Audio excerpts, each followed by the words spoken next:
Hey guys, good evening. Welcome back to my channel. It's your girl Bridget. How you guys doing? Welcome, welcome, welcome. Is everybody doing okay? Good evening. You're welcome. I salute each and every one of you tonight. Wednesday is not our regular days that we do the show, but I decided to do one today because I might not have the time to do it tomorrow, which is Thursday. I greet each and every one of you in the studio and those who are going to be watching this later. Please give this video a thumbs up as you are coming into the studio. Remember to subscribe. I've remembered to put the subscription only tonight. So anyone that is not subscribed, unfortunately, will not be able to make any comments, which is very good. I have to always remember to do this for every live show. Unfortunately, that's how YouTube has done it. If you don't activate it, it won't work. So it has to be every single show. I pray God gives me the strength to remember. I greet each and every one of you. Please give this video a thumbs up. Put your notification bell on so that you get notification whenever we come on live. And of course, subscribe so that you can become a part of the family. Can you guys hear me? Please confirm if you can hear me. My audio problem is solved. Yeah, my audio problem is solved. Money Lola, can you hear me? Audio problem is solved permanently. What happened there is a very funny thing that happened why I kept having those audio problems. I put my speaker and my mic together, and my mic just used to interfere with the speaker. It used to switch it off. So that's why I was having all those audio problems. But by the grace of God, it's all solved now. I separated them. Yeah, okay, you can hear me. Rahim, you're welcome. Thank you so much, everyone. It's solved now. No more audio problem going forward. I put the mic on one side and my headphones on the other side. Thank you so much, everyone. I'm not very happy tonight, guys. I need to tell you. I'm not happy at all. First of all, this story was one that, is really heartbreaking one that we're discussing tonight. And when I saw it, it's one of my subscribers who live in Canada that shared it with me. I was like, wow, this is so sad. This is what we're praying for. We don't want to see this happening. And that's why we keep sitting here day in, day out, talking about all these issues about DV in relationships, protection, against all these things happening so that we don't have incidents like this. But unfortunately, it's happened again, and it happened in Canada. And I was just, reflecting on that. I'm feeling so sad for this family, especially the woman, Then today I heard the news about, Dr. Akunyili. Those of you who are Nigerians in the house will know this is Dr. Professor Dora Akunyili. On my left hand, the lady in the picture, she's late. That's Professor Dora Akunyili. She was somebody that I looked up to so much when I was growing up in Nigeria. A very hardworking, a woman that stood out. She was a voice in Nigeria. She fought with everything she got to make sure that those people who were doing, fake drugs in Nigeria, doing substandard products in terms of pharmaceuticals, were brought to book. You saw the news this morning, Omoti. It really, really broke my heart. So this lady, she's a professor. She was a professor. And, she worked in an agency they call NAFDAC, which is the agency that is responsible for, if you manufacture any food, beverages, pharmaceutical products, they are the ones that normally register them. And there are a lot of them in Nigeria. Yeah, she was the DG of NAFDAC. And the funny thing about this lady, my people, let us do what we will be remembered for. Because Abiola is not remembered today because of the number of houses he had, or because of how much money he had, or how many companies he had. Okay? But it is the work of our hands that they will remember us for, in terms of the difference that we make. What are you doing that will resonate with people, that even if you are gone, they will remember you? This lady fought. She fought with everything she got to fight those marketers and producers. People who have, like, literally, people were manufacturing paracetamol, they were manufacturing, I know I'm deviating. Please just allow me, give me 5 minutes, because this is, I felt very emotional today when I heard the news. This lady fought with everything she got, using the agency behind her to stop those people that were manufacturing fake drugs in Nigeria. That's Professor Dora Akunyili for you. Unfortunately, what happened? They eventually deleted her. They did. And when I heard the news today again that her husband, who is Dr. Akunyili on my right hand, the gentleman there, who is the widower, has also been deleted again today. I was like, what is this? What is this? All I can think about is their children. First of all, it was their mom, now their dad in that same Nigeria. Kilo day. What is this? What is this?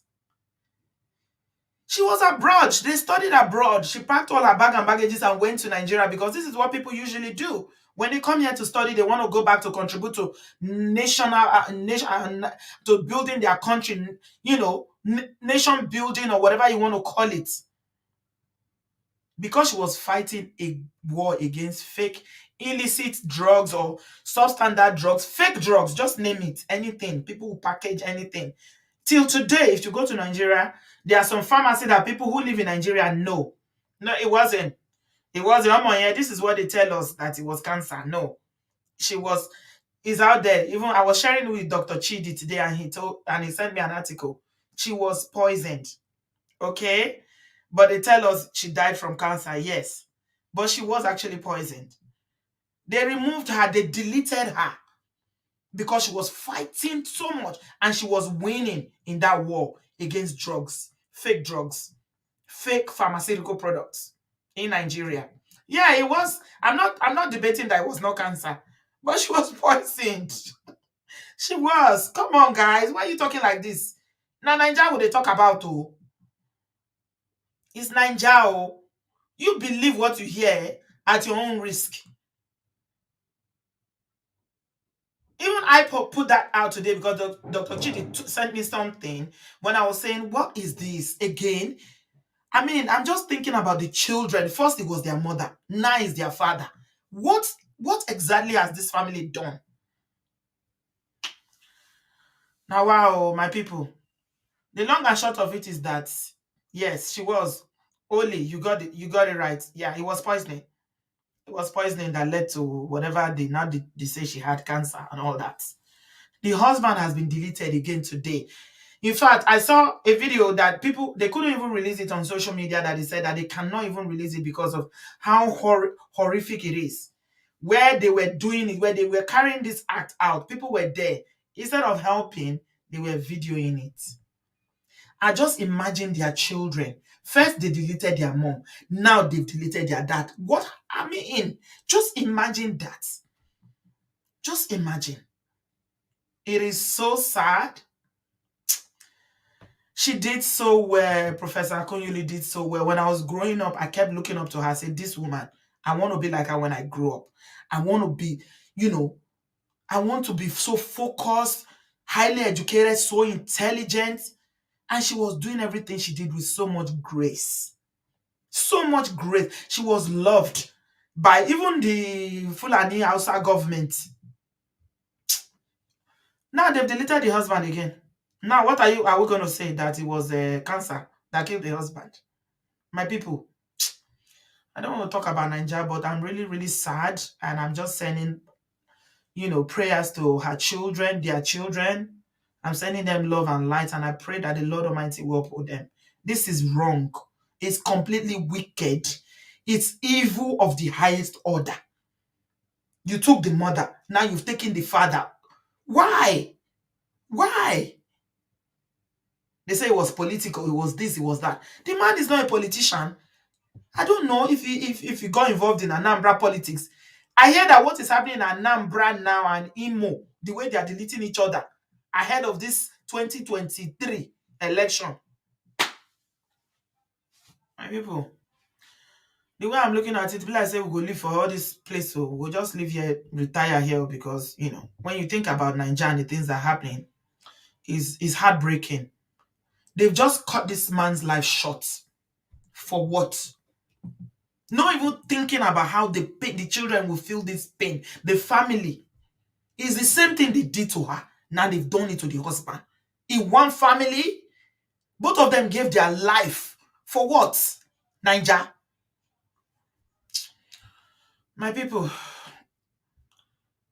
like I said, I just wanted to talk about that briefly. That's not what we're here to do tonight. I don't do politics or Nigerian matters because I don't really care anymore at this point. But it just made me really sad that, Dr. Akunyili was taken again from us today, sadly, by those wicked and evil people. And I just pray that karma will catch up with them very quickly. Karma will visit whoever is responsible for this, and God will arrest them, because this is just so wrong. It's so wrong. So, my people, I salute to now. You're welcome. Thank you very much, everyone, for being here tonight. Yeah, unfortunately, it's another one that we are going to talk about. Thank you, Dele. Thank you so much for the super chat. I appreciate you. God bless you, bro. Yeah, it's just something else, oh, my people. I don't know. I don't know. This is too much. It's just too much. Yeah, so like I said yesterday, there's this story that I want to share with you guys. It was shared with me by one of my subscribers. This couple, they live in Canada. Yeah. Who is this person that keeps calling me? I'm on live. Please stop. Oh my God. Some people are relentless. If you call someone once, twice, they didn't pick. Stop now. That means the person is not available. Just get up. So, this couple, my people, all the talk that we stay here to talk all the time. We stay here, we talk. And, we talk about DV, we talk about marriages in the diaspora, things that are wrong, things that shouldn't be happening, and all whatnot. Every day, we stay here and we're talking about it, my people. It is not easy. These are the sort of things that we are trying to, we are trying to avoid. We are trying to avoid.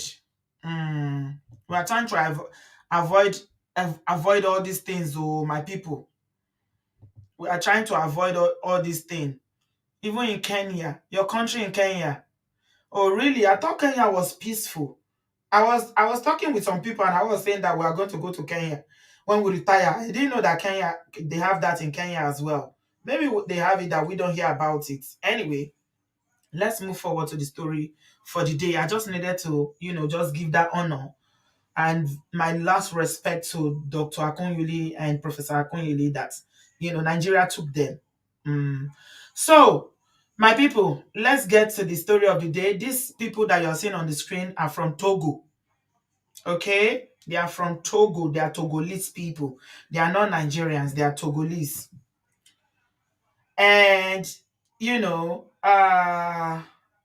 it happened in Canada, and the Togolese family, a member of our family here, a member of Obodo Farm here, shared it with me and said, Auntie B, look at this, talk about it. This is one of the things that you always talk about.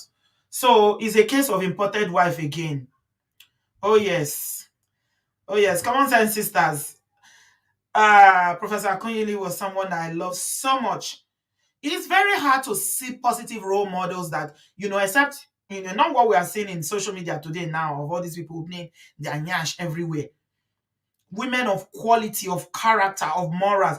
Women who, that can stand, shoulder to shoulder with men and compete with them because of their intellect, not because of their bum or because of how big the size of their breast is.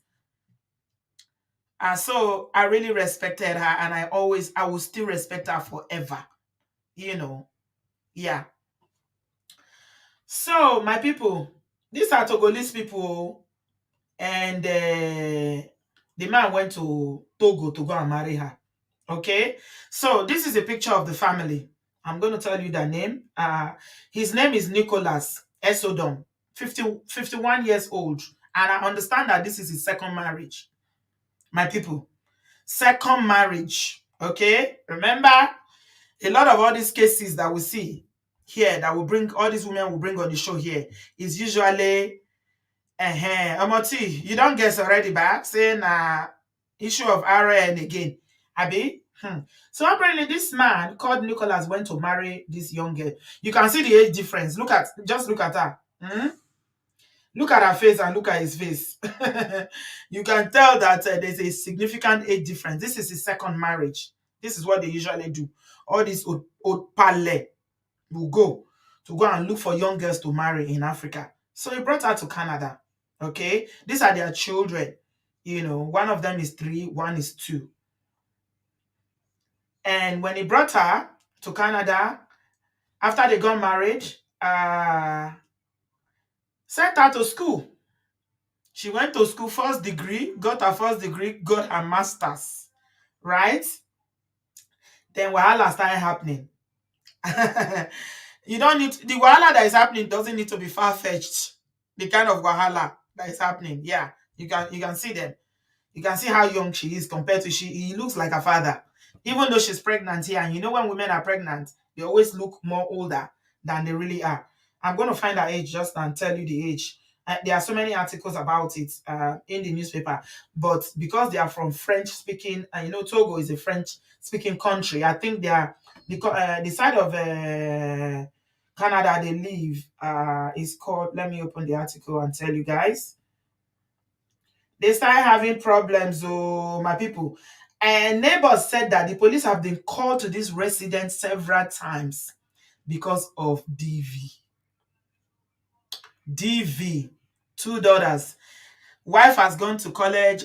She's gotten her university degree. She's gotten a master's. And, now there's problem in the family. So they live in an area in Canada. You guys in Canada will know this area. I don't know it. I want to believe in this French-speaking area. It's called Gatineau.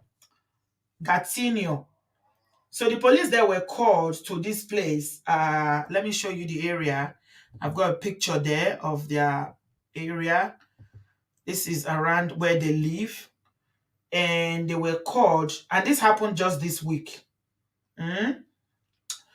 They were called because this 55-year-old man decided in his wisdom, because he's having problem with his wife, and because police had previously been called to the residence several times, the woman decided that the wahala is too much. She was going to file for divorce.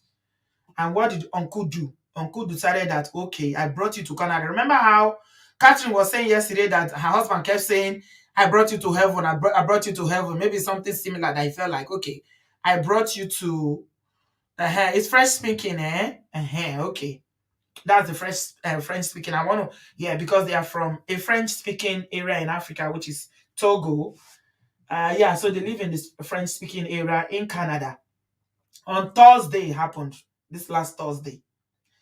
And when they got there, when police got there, my people, this uncle decided that the best thing for him to do now, because he's having problem and because police kept coming to the residence because of DV, is for him to delete himself. But before deleting himself, he decided to punish the woman by deleting the children.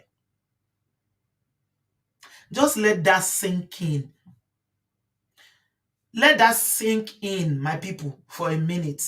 That this man that you are looking at went to Africa to marry this young girl. As his second marriage, brought her to Canada.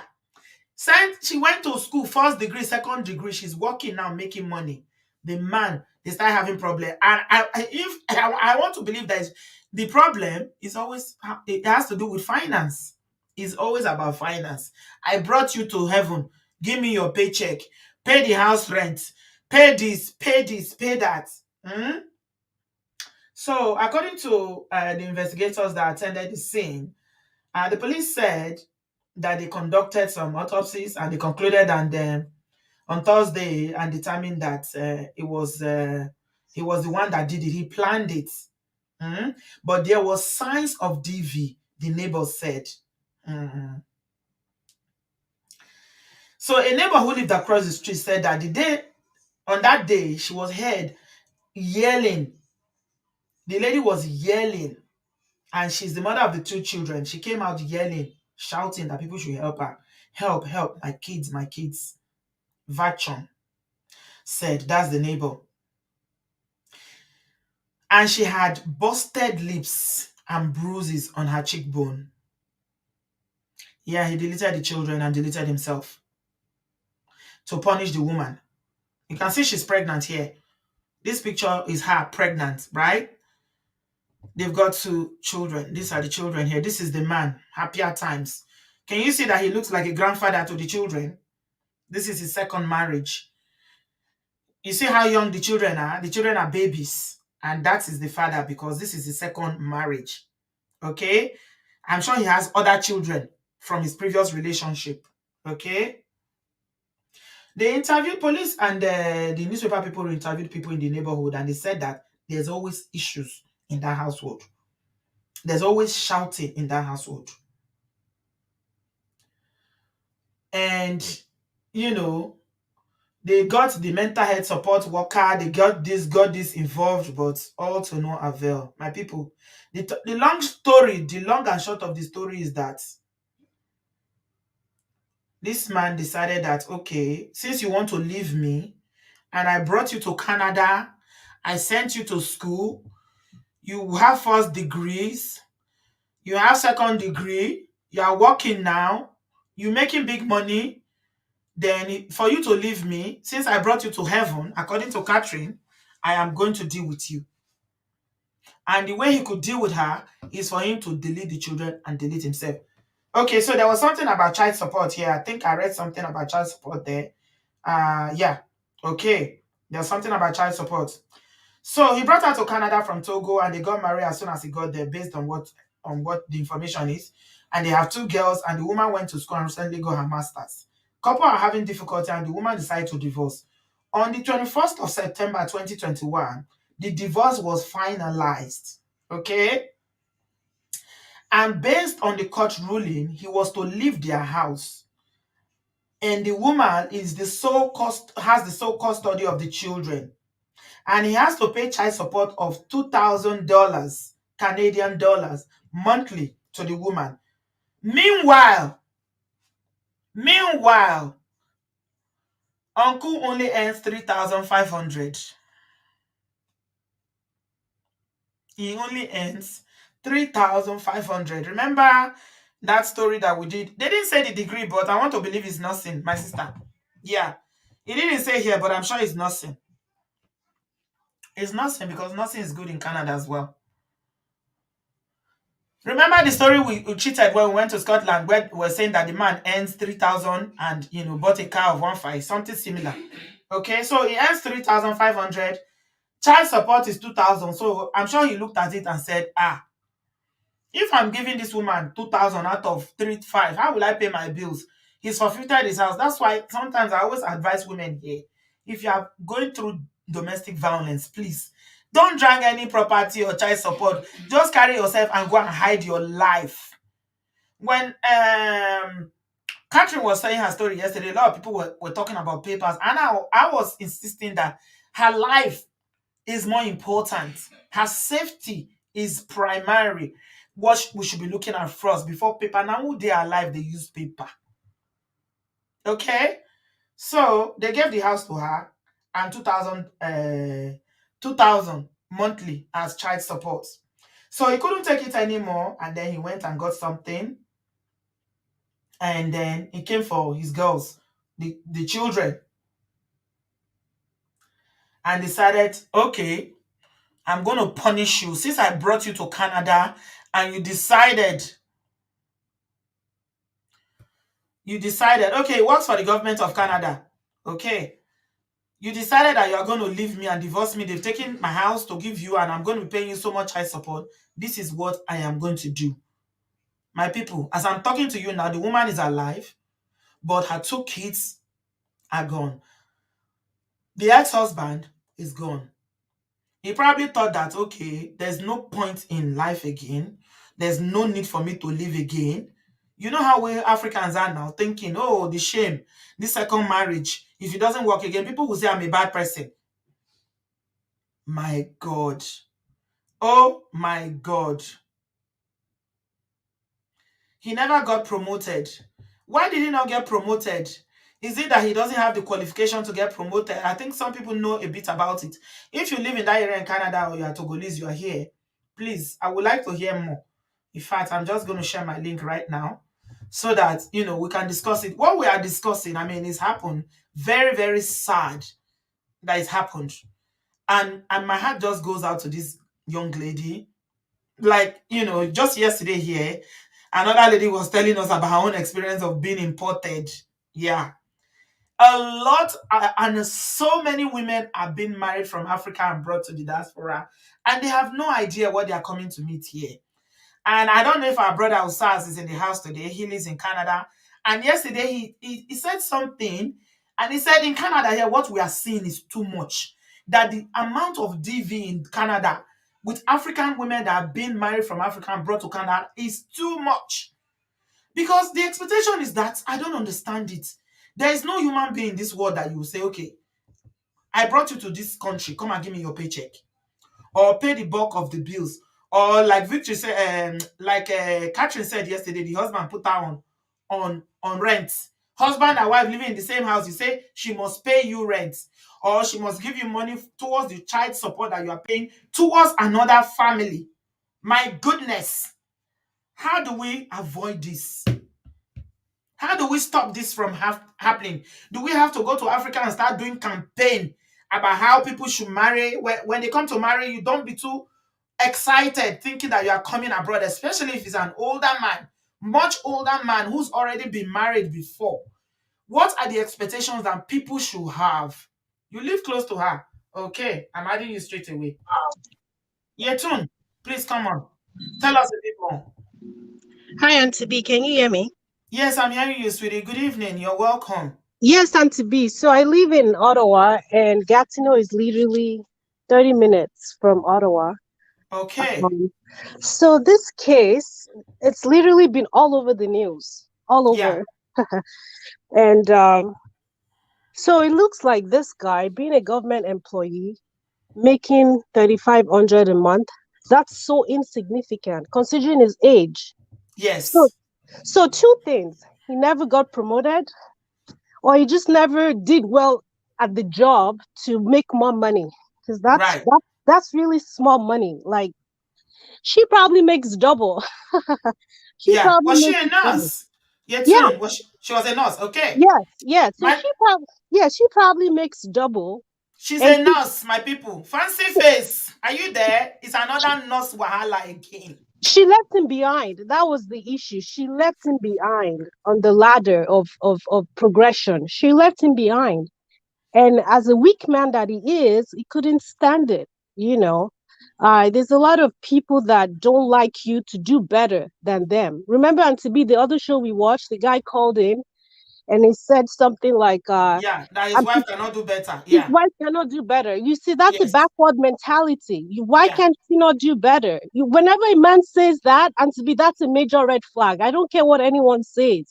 You come in here from wherever you can. The Canadian dream is real. You can literally be anything you want to be. So this old man, 50-something-year-old guy working for the government of Canada, making $3,500 a month, that's like poverty level. That's like small money. The woman probably makes more, and it probably could not stand it. Maybe she's always told her, like, oh, I brought you, you're making more. I brought you, you're making more. So it's either you get a better job or you do well at your current job. Government workers make good money in Canada. It's one of the highest paid jobs. So for him to be making that, the guy is sick upstairs. So I'm very sure that there was a lot of red flags that was ignored and ignored and ignored. But like you said, she should have just exited, just leave, just Yeah. leave, just leave. Because you know why? She has a career. She can make whatever. She could. The house, it's not a big deal. On the news, we were watching the house on the news. Nice neighborhood, very, very nice neighborhood.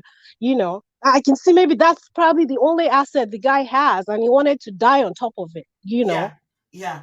Did, And did, did they say how old she is? Because I want to suspect that she should be in her 30s. yeah, Looking. she's definitely in her 30s. Yes, she's definitely in her 30s. And so then again, I feel like, may our little kids rest in peace, because I feel like the pain she's probably feeling is unbearable. I hope she's able to move on. She has to definitely give time to heal. Yeah. But sometimes a lot of these older men, you got to just leave them where they are. There's a lot of pretty girls in Canada. Why can't you find somebody in Canada? If you Mm-hmm. cannot find somebody in the country you live in and you feel the need to go back all Mm-hmm. the way, there's something wrong with you as the man, period. There's a lot of pretty girls. They are all over the place. So you're telling me that all the single girls in Canada, in the city, no one could pick your proposal. There's something wrong with you as the man. So going back home to marry this man, the man is the problem, because there's just no way you left people in church, in the workforce, in the community, and you abandon all of these people and you felt like you're going to go pick somebody from back home. Yeah. It doesn't work like that. Yeah. Because the reason why they go back home is that they say that the women who live in the diaspora are too exposed. They That's forgot exactly what it is. they've Yes. forgotten about the African roots, about how they are supposed to treat men as if they are demigods, because they don't believe in equality of gender. So they say, oh, these women in the diaspora are too exposed, they're not going to respect me. And the funny thing, it is always the ones that are not doing well. That's the word, and to be. That's the word. How can this man be 50 something year old and you're making that money? There's something wrong. That's nothing. That's nothing. He lives in at the border of Ontario and in Ottawa. That the standard of living is ridiculously high. There's no way the guy has extra money for anything. That's the truth. Like, how can you be 50 and making that kind of money and you're mad at your wife? There's something wrong with you, sir. Like, you're 50. The guy is dead. But the guy was a complete buffoon, for killing them. Like, why? It's so sad. It's so sad. And the Yeah. funny thing is, a lot of people are talking about this now. And to be, it's a good thing you're doing this show today, because Thank you. a lot of churches now are talking about, if you have an issue, you got to just leave to leave. Yeah. It's very key. It's not the end of the world. Yeah. Nobody knows what happened behind closed doors, but we're seeing in the news now, people are dropping flowers in front of their house. So Hmm. now you have to ask yourself, now, can she really live in that house now? No Can she way. really live there? No way. No You know, way. the She trauma is cannot. too much. Her Yeah. life, it will take the grace of God It for will this girl take to the grace live, of God. to Yes. survive this. This is too much. This is Yes. just too much. Thank you so much, Etun, for Yes. giving us a good update about the situation. Thank Yeah. you, Auntie B. Thank Thank you, you. my love. Have a good day. We are just going to carry on enlightening women. Please live to live. Thank God the churches are finally stepping in, because churches before we encourage you to stay in a situation that is not safe for you. They'll say, that's how everybody manage, and just manage. Do you see that there's domestic violence in it and you're advising her to stay? Look at this now. Just look at this. And we also said in that video, my brother Tosi, I'm coming to you in a minute, please. I can see you. My link is in the comment section, guys. We need to talk about this. We also said in that video we did about the man that was complaining that the wife is bringing the family abroad. The video we did in Scotland with the ladies. That, I said it. I said, brothers, please, when you bring women abroad, do not forget your own dreams. Work after go back to school, go and retrain. Make sure you get a higher paying job. Do something with your life. Do something. Do not fold your hands and wait for your wife to become somebody that earns 3 times what you are earning, and then bitterness and resentment, jealousy will set in. Wahala will start. Please, brothers, enough is enough. Yeah, I got you, my brother Tosin. Good evening. Good evening, my dear sister. How are you doing today? I'm fine, thank you. Where are you joining us from, bro? I'm joining you from Atlanta, Georgia. Okay, you're welcome. What do you have to say? You see, um, those of us listening to this program may not have the full details of what transpired between these two couples and what led to the man killing himself. And I want you to understand one thing. Before a man will kill himself, that's the highest of what do I call it? I wouldn't say it's depression, frustration, and how outrightly he has seen life to be of no use to him. How it got to that point, nobody knows. What happened in his first marriage, nobody knows. What happens even when he brought this lady, nobody knows. But one thing I want you us to understand on this platform is this. You see, most of us will criticize men that bring women to overseas. I've seen so many people that said, oh, they will never bring any woman to America or to Europe. They are not interested in bringing anybody from Africa. But some people, they will make up their mind that the best they can do for themselves is to bring something. But the question is this: what is the intention of that woman when he is bringing that woman to abroad? What is the intention of that woman agreeing to marry that man? Those are two different things entirely that we are not examining in any relationship. You said something just now. You said when you bring a woman to abroad, you must not forget your own dream. It is because you don't have a dream before. That's why you are now. We have to use bringing a woman as the source of fulfilling your own dream. It's a man that has no dream. If you are working somewhere for years and you are making the same set of money and you brought a woman, how do you think that person is going to do better to himself by getting a better job that is going to give her more money? Because he doesn't even have a dream. So the only thing is the man sees at that point in time is to bring a young lady who she thinks he loves, but what is the intention of that lady getting to that marriage? Oh, I've seen somebody in abroad. I want to go abroad. I want to go abroad. I want to go abroad. I don't know whether that man is wicked, whether he's dubious, whether he's a thief, whether it's just, if somebody can even be in, abroad for maybe 10, 20 years, and he cannot even show something for it, that's a red flag on its own. But our ladies will ignore that. They will ignore that because the only thing, oh, they are in Nigeria, they are in Africa, oh, the place is very bad. I need to make better life for my child, for my life or for my family. That is that's the intention. It's not because they love that man.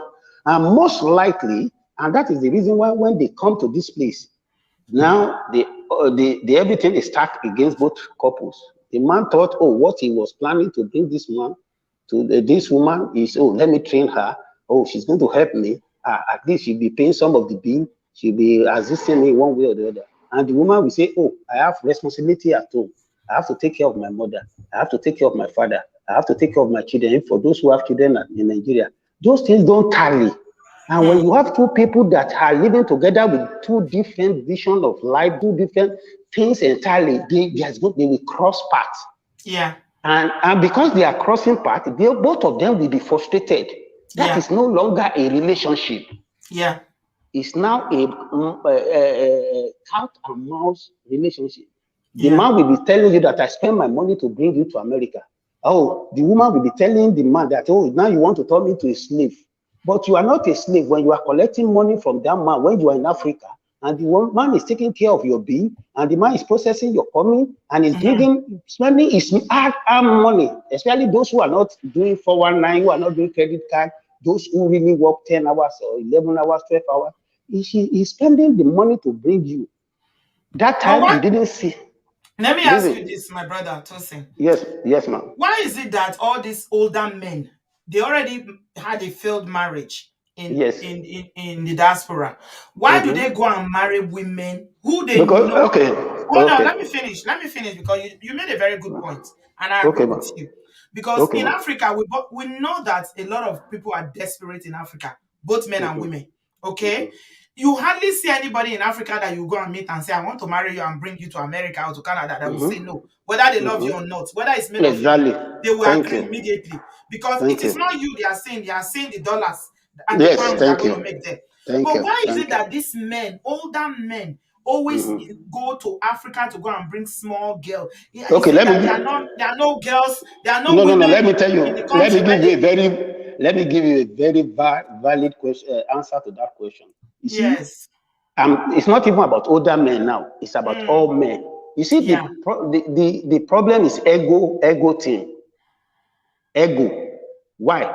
You see, when you go to Africa, spending just 50,000 naira alone is enough for any woman to start worshiping you.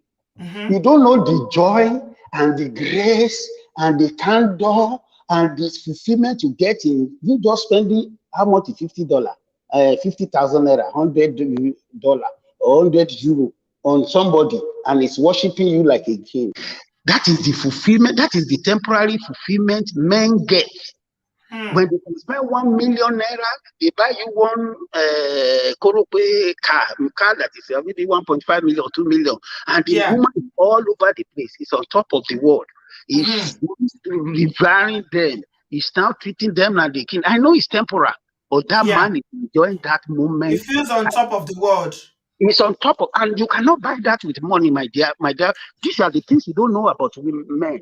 You see, somebody was asking, why is he not marry somebody in Canada? No, because by the time, and I'm going to, oh my goodness, I need to tell you my story. You see, how will you marry somebody that is earning 3,500? He bought a house, maybe he's spending like 2,500 on his bill, and then I want to marry somebody in Canada, and that person may be demanding, oh, you have to help me with my bill now. By the time he calculated, he said, oh, you're going to spend $1,000 every month to take care of this woman. No, I better go and look for somebody. I will spend just $200 in a month, and I'm going to be happy, and he's going to be happy. I can buy my ticket and go there, enjoy myself, and come. And now let me see if the relationship works. Let me see if I can bring. You see, these are the thing. It's the ego thing in men. They feel fulfilled doing that, going there, and they see young girl, maybe somebody that has been married before, and he now saw a very young, beautiful girl who is spending less money. That one at that time, because she's in Africa, she should be giving her all the due respect she has. But come to think of it, by the time he now comes down here, you know, when you come here, we are in the same level. It's a different ball game.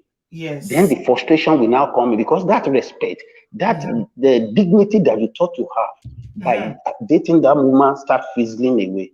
And that become an added frustration to somebody who has been in a relationship before, who was thinking, oh, he has gotten somebody who he thinks love him, and now he's here now. Now, the lady now starts saying, oh, no, I've been making so money. Oh, I can make money the same way it's money now. Okay, he has gone to school and all those things. So the frustration is more on that man. Are you listening to me? There's something you said there. There's something you said there, my brother. Okay. Hello? Yeah, I can hear you. There's something you said there that really, I think you answered a very vital question for me there, Brother Tosin. I've been asking myself that question, and you finally answered it for me. So I thank you. When I always ask that question, why do older men go to Nigeria to marry? You said it's an ego thing, that they get a lot of fulfillment from doing that. And I think you answered it very correctly. And I finally understand it. So I want to thank you for that.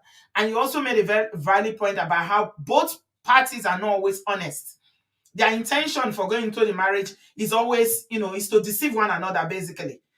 And I believe that strongly as well, because people in Nigeria, even men in Nigeria, we hear a lady came here from the US that took her money to go and marry a man in Nigeria. The man came and almost destroyed her.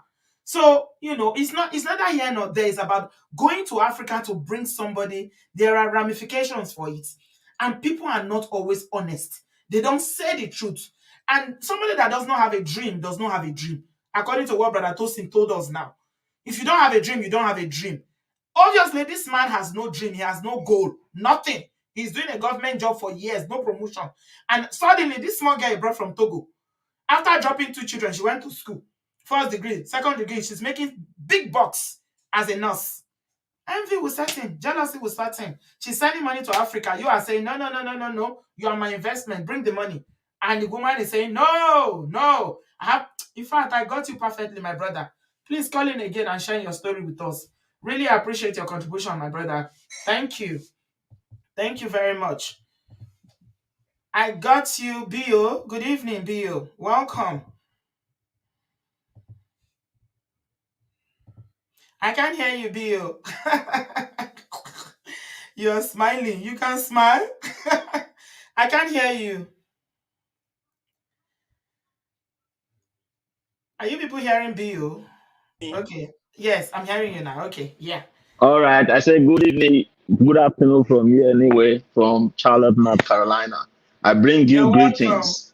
Welcome. Thank you, bro. How are you?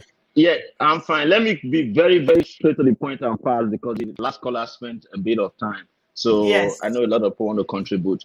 All right. Yes. First of all, with all condemnation to the man's actions and behavior, I totally condemn it. Like everybody, every sane person would do, condemn his behavior and actions. Okay, regardless of what has happened. But I want to address two issues because your program is very enlightening, and I've learned so much since I started following you. In fact, some people called me a few days ago that they heard me speak here. I said, "Wow!" So now going straight to the point. Yeah. So going straight to the point is this: two things. They say never judge something unless you have direct experience with that thing. For instance, a girl or a woman that have never had a child out of wedlock would always more likely want to judge women that have kids out of wedlock until they experience it somehow. Right. So as well, if you've not lived abroad as a man and you are getting old and you are not married, you won't understand what most people who older men, what they experience, Right. So having said this, we all are in abroad. So I want to believe that this program, there are two categories of persons: people who really work their way hard abroad, and people who maybe they just born them abroad and just think life is easy. You know what I mean? So for men and women, everybody know this abroad. Most men have delay in marriage because of the process of settling down. You know what I mean? Documentation, all that and all that. In some cases, it might be the man was married normally and something happened and other delays. So having said that, there are quite a number of older men abroad as well as older women abroad that are looking for life partners. Yeah, this is the second marriage. There are a lot of this life is the partners. second marriage. Yeah. I'm not addressing his own specifically. Okay, I'm you're just talking generally. addressing it generally. Yes. Okay. Generally, So yeah, because I've seen a situation where you talk to somebody and the person, how old are you? Maybe for example, you say I'm 40. Oh, and you are single at 40. Maybe you have problem without knowing your story. You know what I mean? Yeah. So what I'm trying to say here is that sometimes I'm not talking of those who are married to Nigerians and divorced. I mean, maybe whatever situation. Anyway, I don't want to go too deep on that. So at the end of the day, one thing I would say to my men is this: the problem is not marrying. From what I can see, it's not married from abroad or marrying within here. Most men look outside of where they are because, by being myself being available, I see that it is more difficult. Trust me, Sister B, I don't know for any country. I can speak for where I am right now. It's almost more difficult to find a life partner within America. There are many girls there, but these girls, I won't say they don't want to settle down. Everybody know their own problem. You know what I mean? Everybody know what they are looking sometimes for. some men out of frustration will look at, yes, some men will look outside of their primary location for whatever reason. Having said that, men, you've already advised, men should not go for what they would not deserve on a normal play field. Let's say, for instance, if you are here and you know that you maybe you're a taxi driver or something, you want to go and marry a nurse, you are going higher than what you really deserve, which is the truth. Fine, you can always see a nurse that would really love you. I know that love is not a bad category, but more than likely it's going to be difficult. So, and you are 45, for instance, you are looking for a 25 years old woman. You're not facing reality. You are just being selfish. Okay. So you are 45, you are looking for a woman. You should look for like 35 or thereabout, between 35, and 30 or thereabout. 10 years difference, So that is another point I want to also mention. Okay. So always put yourself at that, what you feel you would definitely get. Then two, even though sometimes, I mean, we've heard a story of in Texas of a doctor, a medical doctor. I mean, who is going to say doctor don't end well? A medical doctor making so much money in Texas. And I did a video about it. Thing. So thank you, man. So you're not going to tell me that the doctor don't know his what or what. Do you understand what I mean? It's all about self-confidence. If you know what you are doing, you are satisfied with what you have, you won't be scared, And I agree with the other lady that said it's poverty mentality to think that a woman cannot pass you. But if you're okay, I work in the IT field, I know what I'm earning. So it doesn't mean if I marry tomorrow, let's say I marry someone and she comes here and can even beat my 6 figure, that's fine. Let me ask you something. Okay. So I will never. Let me ask you something, Bio, before you go. Why Yes. is it that Yes. men don't like marrying within their age bracket? Why? Why is it that African men always like to go and marry people that they are old enough to be their father and grandfather? Why? Because whether you like it or That's not, why I that's said part that of is the selfish problem. reason now. That's part of the Yes, problem because that is these not. young girls. That's why I This, said. That's why I say it's selfish reasons. This is a this, public forum. I don't want to say it. yes, Anybody hearing yes. me, any girl I've ever chatted with will tell you that sometimes I'm always 2 years older than them, or they can even be a year older than me. I'm telling you. So why are you going for something that is too how will I put it? The difference is too much. Because for me, I face reality, my sister. Thank Even you. plus the money and everything. If I go and marry a 18 years old girl from Nigeria now, for She wants to instance, go clubbing. come Now here. you will say no, you Me are now, tired. I don't You've dey. already done your clubbing. Even if You've I done follow all and go that the same, time. even if I follow and go the same club, self, me, I just complete 40 now. If we enter club, for instance, they see all those young boys with the Baba You will be Kalu. Me like no him, Baba Baba. Kalu. You know what I mean? So, Oh you my understand? God. So, we must face reality because common question you can ask Google, even though you don't need anybody to teach you. What is the ideal age difference in marriage?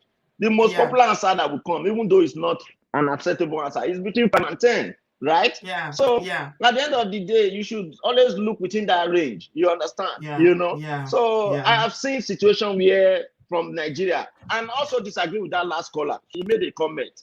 He said that men out of ego, maybe for instance, you send 1 million to buy a car for a girl for Nigeria, you look like You a go king appreciate to them. that girl, Yeah. something like that. You know what I mean? Yeah.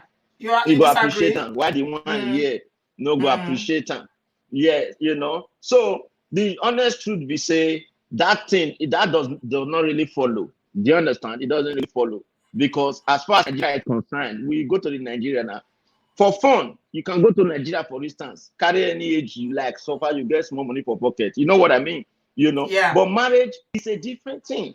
So Yeah. when it comes to marriage, you must know that it's something that you're going to live with the person for life, right? Yeah. So you want to live with the person for life. Then finally, Auntie B, please always add this to your comments. Do you know that let us be sincere. I don't know how you will read this, but I'm not saying this is my opinion, but I like thinking for others because I'm trying to think for people in that situation. Thank God that's why I mentioned what I do, and by the grace of God, God is blessing me. But I want to think for others. I don't think it's actually a bad idea, my own opinion. Yeah. If a man, because statistics shows that men who actually, most men, not all, who actually look at going to marry from outside within this location or whatever in the abroad are mostly men that are more interested in a lifetime partnership. They are scared of broken marriages. That What is what I statistics believe. is that? Which statistics is Yeah, that? the statistic is that, because all these incidents of the man kill the wife, the man not kill the wife, if you notice, it's always based on divorce. Whereas those men that have already have this Western ideology, divorce not be big deal now. Do you understand what I mean? But the ones that come we, from Africa, they divorce too now. Not being with this so. Not be the matter with the judge. yeah, so. now they tell you now. So the men themselves, they feel that they believe. I'm not saying it's what's going to happen. The men always think that when they go to marry from Africa, right? They want to marry a woman that they believe that that woman have that value of marriage value. You know our normal Nigerian marriage value now. Marriage now for better for worse. You know what I mean? So they always have that ideology. And two, not that even though they are not up to the standard of that woman, I'm not talking of age difference now. Like this man's situation, let me go to his situation now. This man, no matter what, I don't know his profile. I believe he has worked years in Canada, right? And people are saying he didn't calculate himself. This man calculated himself, but calculated himself in a wrong direction. He calculated that he could help somebody, all right? Which normally is good to be somebody truthful. can help him. Hello? This is his retirement. This is retirement funds for him. It's neither here nor there. No, not necessarily. No, not necessarily retirement fund. Not necessarily retirement fund. Like for instance, I've been not seen situation where a man marry a woman, all right, in this same abroad. It depends on the man's behavior. the man, after the woman have children, the man might even be working, and the woman they will come to a round table and say, since the woman's salary itself is higher than the man, for instance, instead of paying, what do they call them, child mother, or what do they call them, whatever, to mind their children, right? Yeah. That the man should even be like housekeeper and be cooking and be doing everything and be cleaning African himself, man. African right? man. You know, African man. yes. Now I never see it you. depends on how it go, I sister. never see that one. No, some men do it. It's not like, it depends on how the woman plays them. They do I it in never this see abroad. Nigerian They man every state. where they agree do No, house husband though. Maybe they sha. Maybe they. for It's this possible abroad. say Why they. they talk like this, Yes. sister? Sister, for this abroad, for instance, you be man. For instance, I'm saying you any man they pray for Amo, your wife, they take care of everything. You But they understand? know they agree Concerning say the they be house household. husband And now. you I know know, Bio. I don't talk say they you know, go happen. support your husband.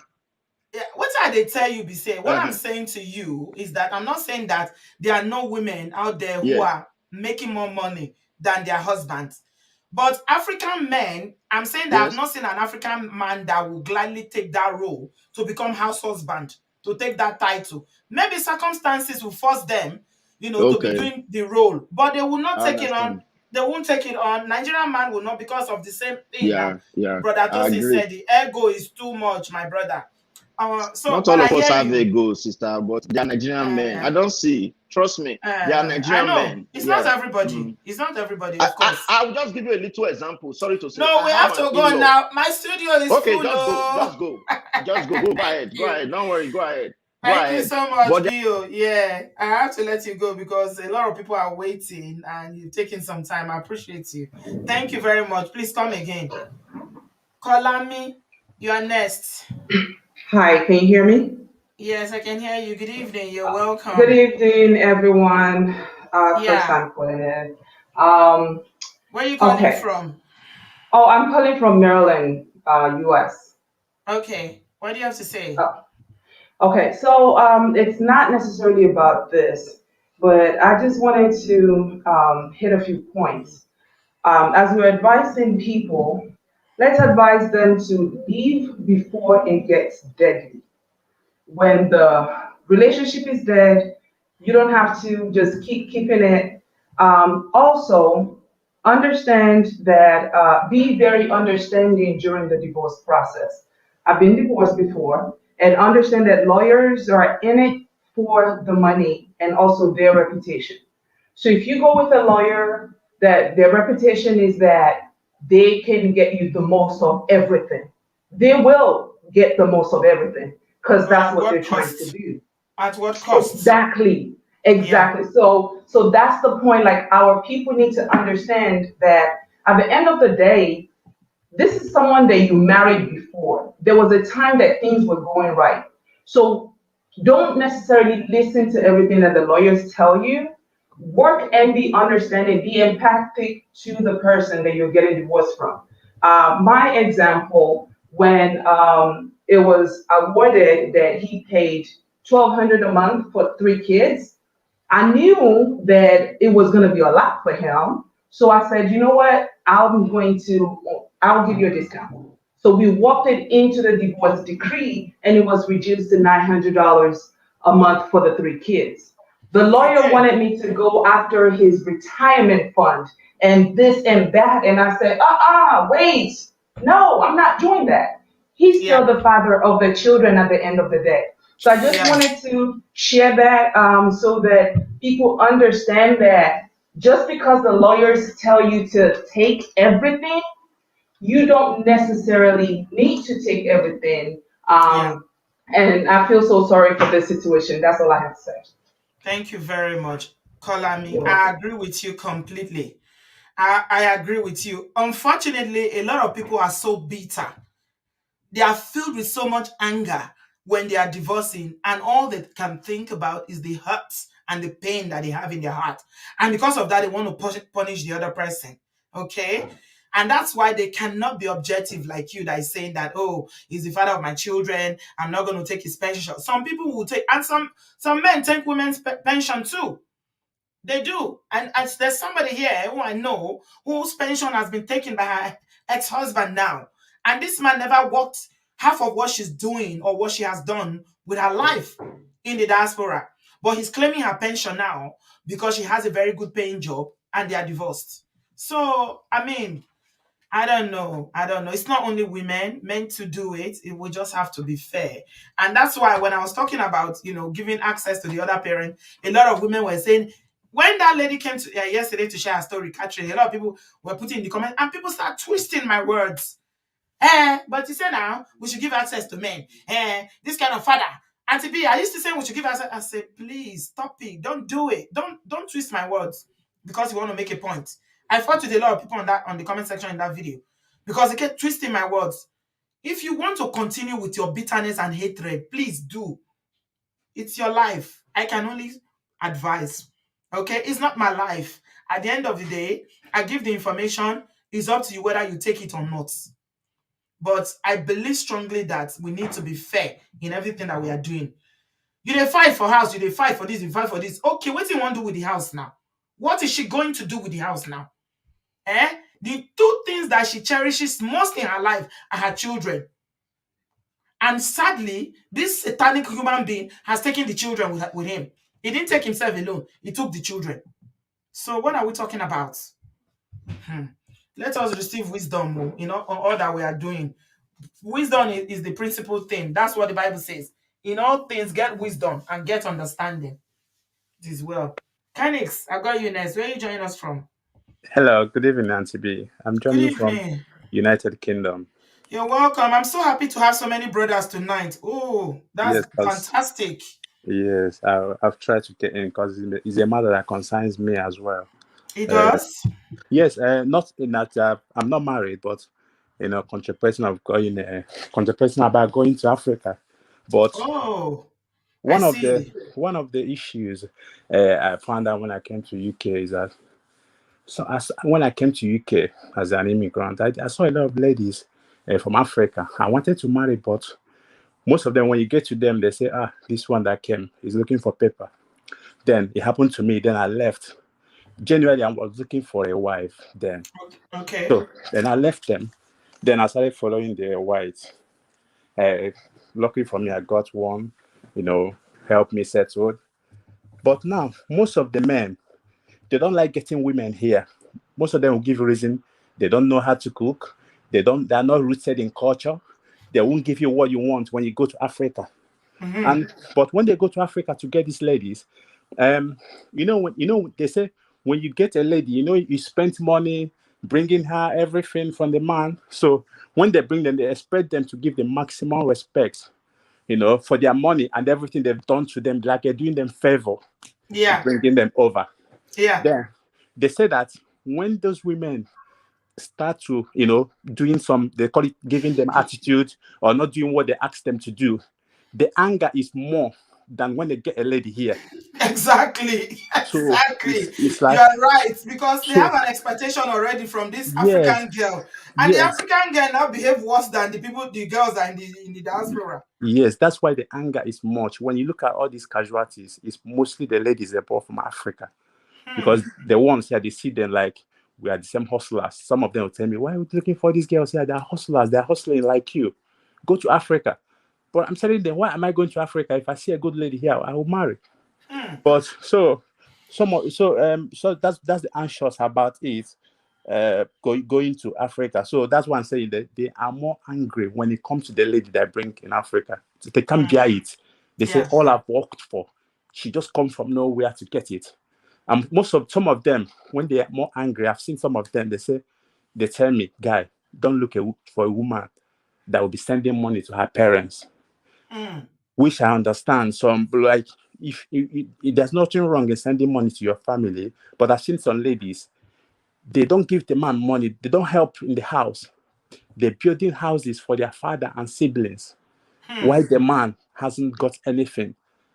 So the man is struggling with the bills, The man is struggling with the bills and building they are house for the sending all wife. their money Yes, to Africa. yeah, building house for her siblings and dad. While the man is struggling to build his own house for her and the kids. These are some of the what provoked, but there's nothing that would justify deleting somebody. Nothing. Yes, yes, Nothing. So, yeah. but me, I'm still, I'm kind of confused sometimes. I say, am I sure I'm gonna get married? What I'm not happened to sure. your Ibo? You are not together anymore. No, we're not together. We never married. We just boyfriend girlfriend. And Oh, okay. You didn't um, marry her. You didn't marry her. no, I didn't. We just boyfriend girlfriend, and we had a baby. Oh, So okay. we have All one. right. So, but Well, this is a sad story. Seriously. it is. It is. Thank you so much, Kenneth. I Thank wish you you. the Thank very you. best going forward. I pray that God will help you and lead you to make the right choice, whether it's here or is in Nigeria. Thank But you, if you Auntie. ask me, I will ask Yeah. you to look around here. Wherever you are, please look. There are Yeah. so Sure. many women here. You know why? Because Yeah. the women here already know the struggle. They Yeah. understand the lifestyle. They Yeah. know what is on ground. You don't have to teach them. You don't have to school them. But the ones in Africa, when they are coming, sometimes not all of them, but some of them, all their mind is that I'm just going to hammer and be Yeah. sending money to my family. I'm Yeah. just going to hammer and do this. I'm just going to hammer. And especially for the men that are not so, they are not so driven, it becomes a problem for them. Yeah. So I pray that God will help you in making the right Thank you. choice. I hope I've spoken well. You have spoken excellently well. I love what you said. Thank Thank you you. so much. Thank Yeah. you. Thank you very much. Oh my God. We're having a lot of brothers that are speaking sense, serious sense tonight. Ah, we are blessed tonight, though. Usually the brothers will just stay and be looking at us with corner eye. Yeah, what Kenny said makes absolute sense to me. A lot of women do that. They are here, but it's like they are not in the marriage. And then again, it has something to do with how their relationship is. If you have a very good, mutually beneficial marriage that everybody is happy, then I don't think a woman would do that. But some women, they feel like the man is not emotionally available. He's not loving, he's not caring, he's not helping. So they feel detached from the man. And that's when they begin to do that. When you see a woman that all their life is their extended family, they are pouring money, in Africa, then building houses for family while their husband is struggling, is because they are not emotionally satisfied. And that's why I keep telling brothers on this platform, very important that you treat your wives right. Make sure they are happy with you emotionally. Meet them at the point where you know their love language and you are loving them. Women, we the way we look for love is like, if we don't see love, it's like we can't breathe. So I mean, it's sad. It's really, really sad, but hopefully we can learn from that. I mean, from this incident tonight. Mata, I have you. Is it Miata? Hello, Auntie B. It's Miata. Miata, I got it. You're welcome, Miata. How are you? Where are you joining us from? Dallas, Texas. You're welcome. Um, Thank you so much for this platform again, Auntie B. Um, I just want to say that in this particular situation, I feel so bad for the woman, but also just looking at this imported wives or imported husbands situation, I feel like both the party, I'm talking about the husband and the wife, first of all, they have to be on the same page. Sometimes I've come across couples that have done it and their lives are going on smoothly, they're working, but my advice to anyone that wants to go and marry back home and bring somebody else here, just make sure financially you're stable, you're doing okay for yourself, before you go across and bring somebody. Because sometimes the people back home, for us here, some people might be working a little small job and they're able to send money back home, and that's okay for them. They become very complacent and they're okay with that. But most of the people, especially women nowadays, young girls nowadays, they're much more, how would I say it? Like they have a lot more motivation to do a lot more. So when they come over here, they want to go to school, they're able to go to school, they go, far with their education. So then, if the man is not strong enough financially, most times our African men, if they're not strong enough financially, it's only few that you will see that will say, okay, if my wife is making more than me, I will take care of the kids sometimes if she has to go to work, or I'll cook sometimes if she has to go to work. But most times that start creating some kind of friction in the relationship, because they're not they see that, okay, now this wife that I've brought here is making way more than me, and now she's sending back home. But at the same time, we're Africans, we do send back home to our parents, we do. So that's normal. So I don't like when people say, oh well, she's sending back home to her parents. We No, come when from people, family. yeah, the reason why they say that is not just sending, but if all you do is send and you neglect your immediate family here, Correct. and you're not supporting your husband True. and the children, because actually some people do that, and it's Mm-hmm. neither here nor there. Like I say, some men do it as well. We have Yeah. a lot of men who neglect their immediate family. All their Mm-hmm. money is being pumped to their Back extended home. family back home. And we Mm-hmm. also have some women who don't support their husband in terms of paying bills, looking after Mm-hmm. their children. You see some women, their children have no school shoes. Like Yeah. they literally wearing uniform that they wore last section, and they Mm-hmm. are building houses in Africa. So I mean, I That's think true.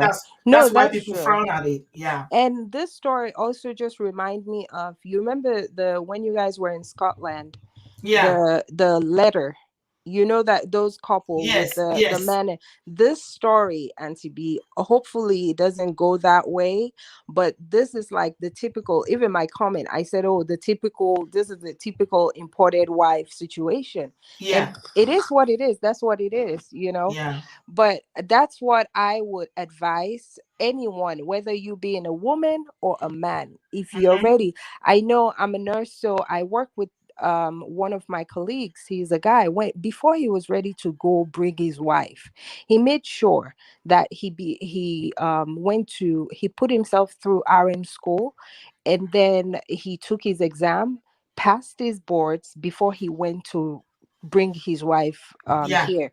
And Yeah. like I said, that was 6 years ago. Up till now, they're doing just fine. Now the Yeah. girl, she already had 3 kids. Now she's going to school, but he's able Exactly. to do now he's Now even a nurse practitioner. he doesn't have ojukokoro for her money No, now. no. Now she Even when feels she she even wants to be a qualifies. doctor, she can go do that. He's Exactly. This is making what his we're own. saying. That's what I'm advising anyone, whether it be you a woman or a man, so that there won't be any kind like those type of issues. Just make sure you do something for yourself as well, so that you will prevent stuff like that. This is a very sad situation. And for anybody also that's listening, that's in domestic DV, just make sure, please, the moment you start seeing stuff like this, move out. Yeah. Move out. If you cannot afford it, this is America, I mean North America that we are in, or even wherever you are, so long as it's not in Africa, they have shelters. You can go there for free. You don't have to pay for it. Please don't stay. Now this situation, I mean, I just feel bad for the lady. But thank you, Auntie B. Thank Let you so other much. people give their contribution. Yeah, Thank you're you. absolutely spot on, Miata. I appreciate your contribution. This is what we're saying. Like we know this, I mean, there are still a lot of people in this situation. Brothers, please do not neglect your dreams. Find something to do. Go back to school. School is not that hard. Trust me. Obodooyinbo school is hard, but it's doable. Google is there. All you have to do is just look for work other people have done. Paraphrase it. Keep paraphrasing. Paraphrase it so that you can get the qualification to get a higher paying job. Please do not allow your bring women and you expect them to give you money. It never works. We said it the other day and I'm repeating it. Come on, sisters, I'm coming to you. Let's just hear from Adewale. As a lot of people are calling me on WhatsApp, please don't call me on WhatsApp. The link to contribute is on the comment section. If you check the comment section on the chat, you will see it. Yeah, Peace said it. Sort yourself out first before bringing someone else to join you. Absolutely spot on. How are you, Adewale? Good evening, TV. Can you hear me? Yes, sweetie, I can hear you. Yeah, okay. I'm going to take a different approach to this topic because I think a lot of people have given they've given good points, but I think they're just talking about the symptoms of the problem. I'm just going to talk about the problem itself. I Okay. think us as Africans, our concept of love and marriage is twisted. It's It's not like financial. the one.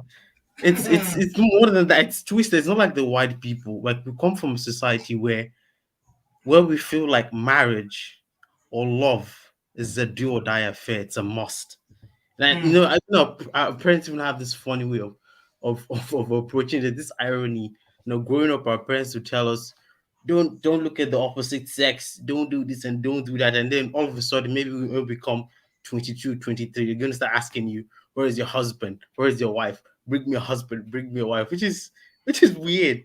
So like everyone, even if like most of us Africans, especially the ones who were raised and born and raised in Africa, it's like it's this thing ingrained in our brain that we think marriage is like it's something you have to do. It's like if you don't do it, there's something wrong with you. Even I struggle with that mindset. Like I think when I was about 23, aunties or uncles who I'd never seen in years, whenever they started calling, they start asking me, Adewale, Are you where's married your wife? now? Adewale, when are you gonna get? I'm like, I got angry at some point. I think I told one of them, I don't think I'm going to get married until I'm 40. I didn't, For I didn't know Yoruba where that boy, came. you want Yeah, to I break didn't your even mom, know. you want to break your mom's heart. My mom said, "Oh no, my J," and God forbid.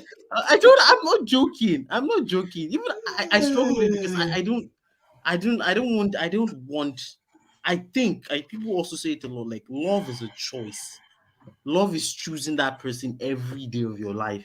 So if you're not committed to doing that, if you're not ready to do that, you shouldn't do it. And you can't choose someone who doesn't choose you. Hmm. And someone who doesn't choose, someone who chooses you is not someone who's threatening to kill you. Threatening to delete you or your children. Once you see that Hmm. person doesn't really choose you anymore, you leave.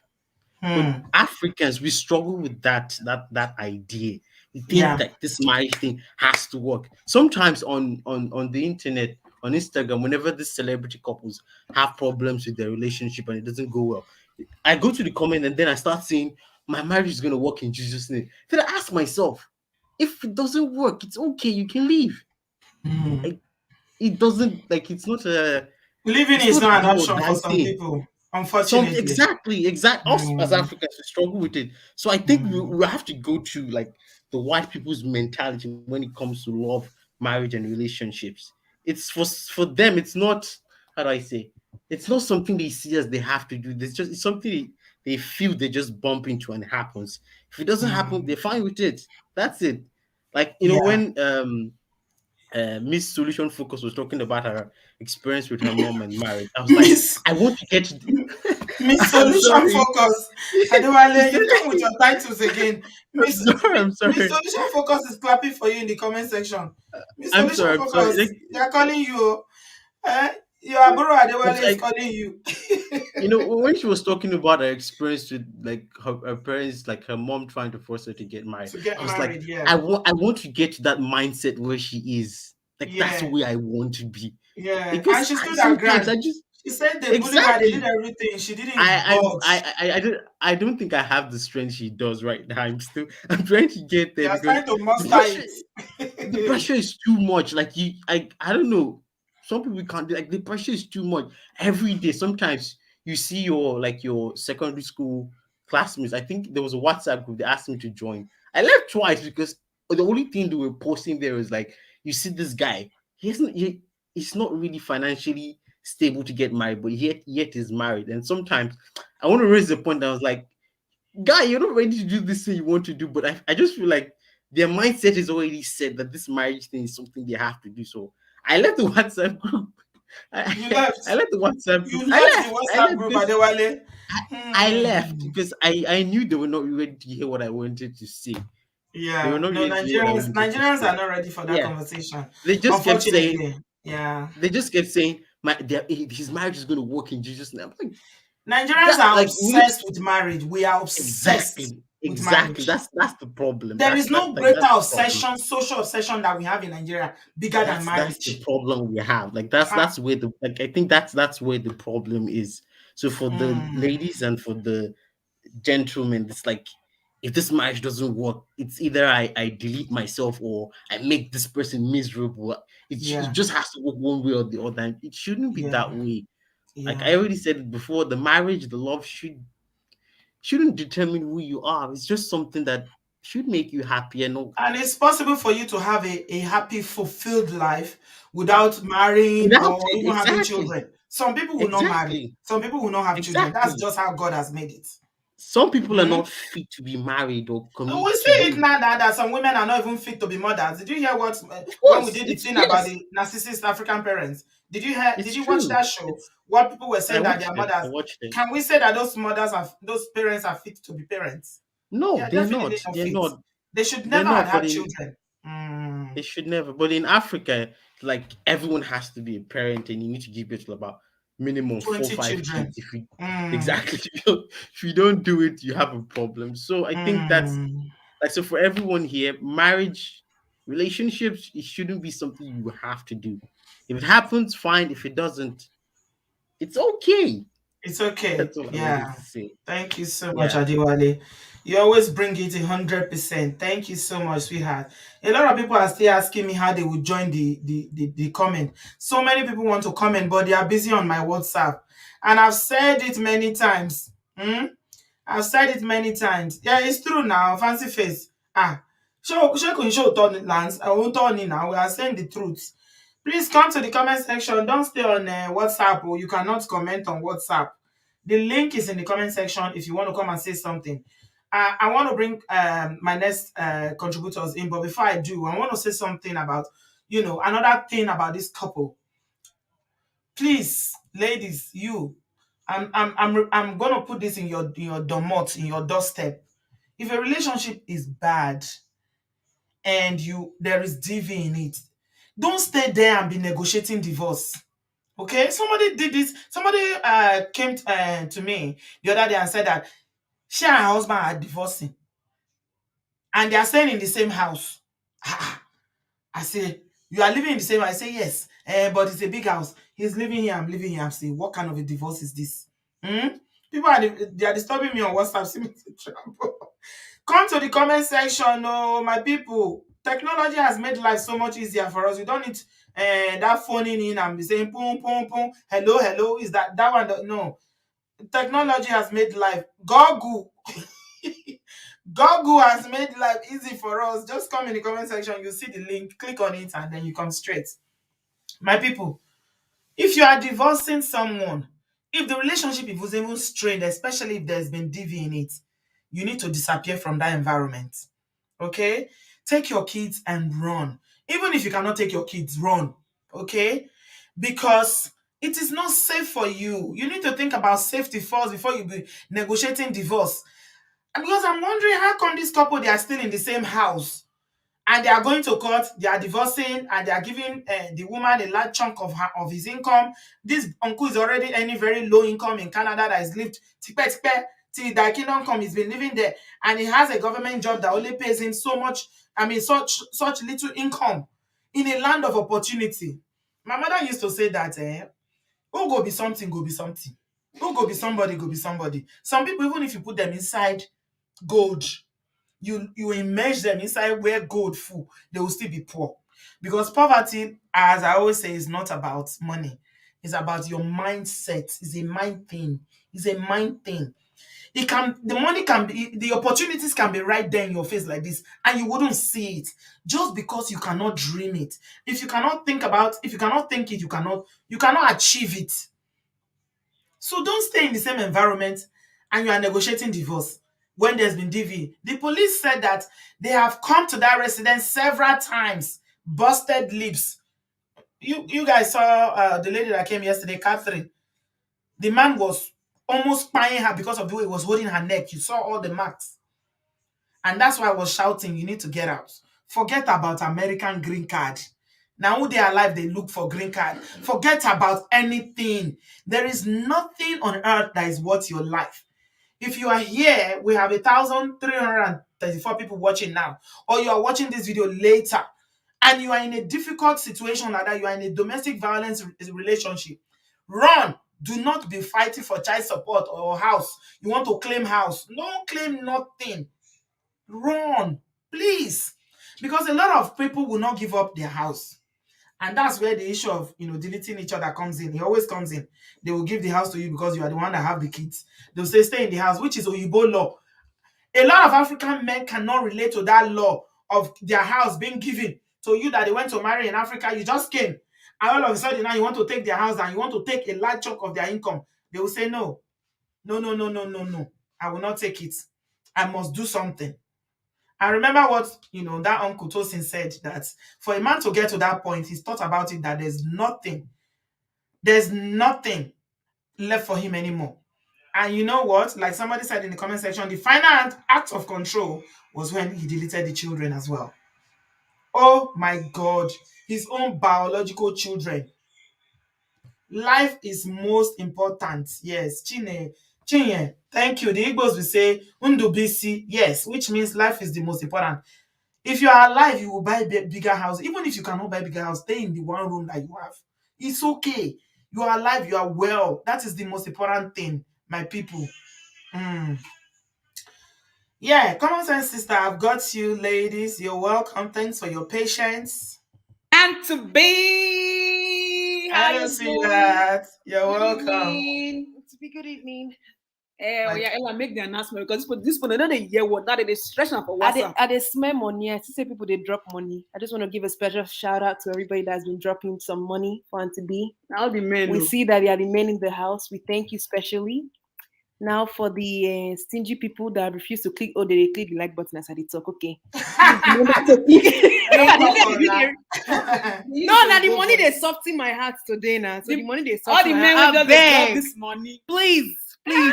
As you did not drop funds, click the like button. It's free. It's free. Thank you. Those of now when they call on for WhatsApp, and also now go they hear me and I go see the call. No worry, we'll go soon get solution for now. Okay. What's the solution? What's the solution? You know, say when we want collect, when we want give solution, we know they give them publicly. You know how we'll go find that. We'll go find the solution. We'll go find the solution. I think I have WhatsApp if we want start. I think no, you don't have to even off it. You can just put it on airplane mode. Yes, that's what I've done eventually, to be honest. I've done it now. If they say we couldn't reach you, go just tell them say you flew out for your life. I don't talk how many times. It's not on the phone, it's on the comment section. Africans know they hear word. I don't know why Auntie B you are like this. You know, see people know they hear word. Their head is stronger than coconut. You know they hear word. And the same people when they call for the WhatsApp. You know, say if pilot get plane, say they call Africans, say not only Africans the body plane, say hurry up and come. We have been waiting for you people. People no go see they reach airport. So until you take off with your decision, they know they hear words. They know they hear words. So if you leave them, they call. You know why they're calling? Because they know they use credit. Now because they data, they ship. So allow them. They will not call you from here. Yeah, they know they hear word.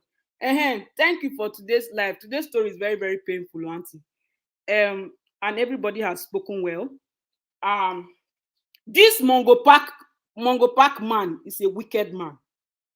And I don't know. Let's see the chat. How do I call it? The link is there. Wait, sorry for interrupting. You see, the sister will go call their name. We're not gonna tell you how you go call in. Anywhere you see link, you Michael, the link is in the comment section. Sorry, somebody is asking. The link, you will see it. Put the link again. Dele, thank you for the phone, so. Dele is just blessing me anyhow today. Dele, thank you for the phone. Super chat. Even the hippopotamus they dance for the people. Hey, Dele, you are a rock star. Sufficient. Thank you, Dele. Run dry. Your battery will not run dry. Never. People when they look for link, you not go say you not see the $50 where Dele drop. Auntie B link they under the $50. If you like, come back and ask where's the link again. I will tell you to go and look for Dele super chat. For that, look inside the basket. Now there you go see the link. And what was I saying now? This you were saying about the man, about this uncle. Yes, this man. Auntie, all these people when they go Africa, go marry, they never update. Samolu. Thank you, sir. Dominic, I think you are clicking on it on the screen. You need to look at the comment section. Look at the comment section. You'll see the link. Anywhere you see Obodoyibo, I'm posting it on the link in the comment section. If you see Obodoyibo under, there's a link. Auntie, I'm posting the YouTube link, not the StreamYard link. No, it's the StreamYard link now. No, It's the stream.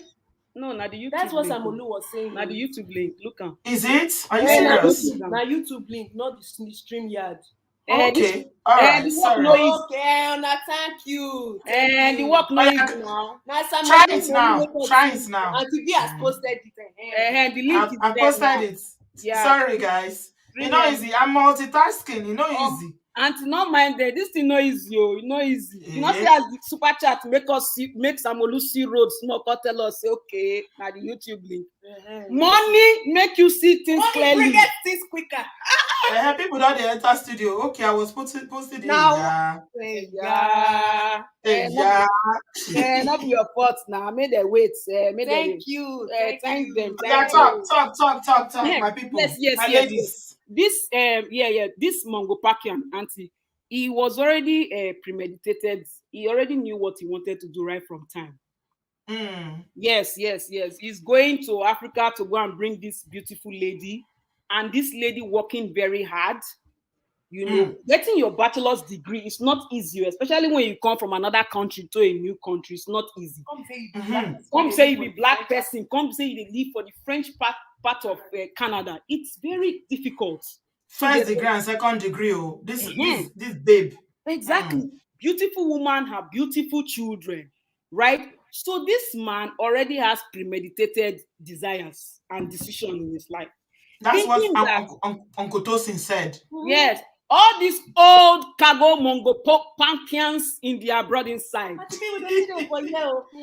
them are not gonna go update on a con head for Nollywood. Though. There's a movie called Yahoo Mama. New movie, we just watch them. Make una go know see all those people that they go bring for Africa to say they be village girl. Everybody don't shine their eye, yo.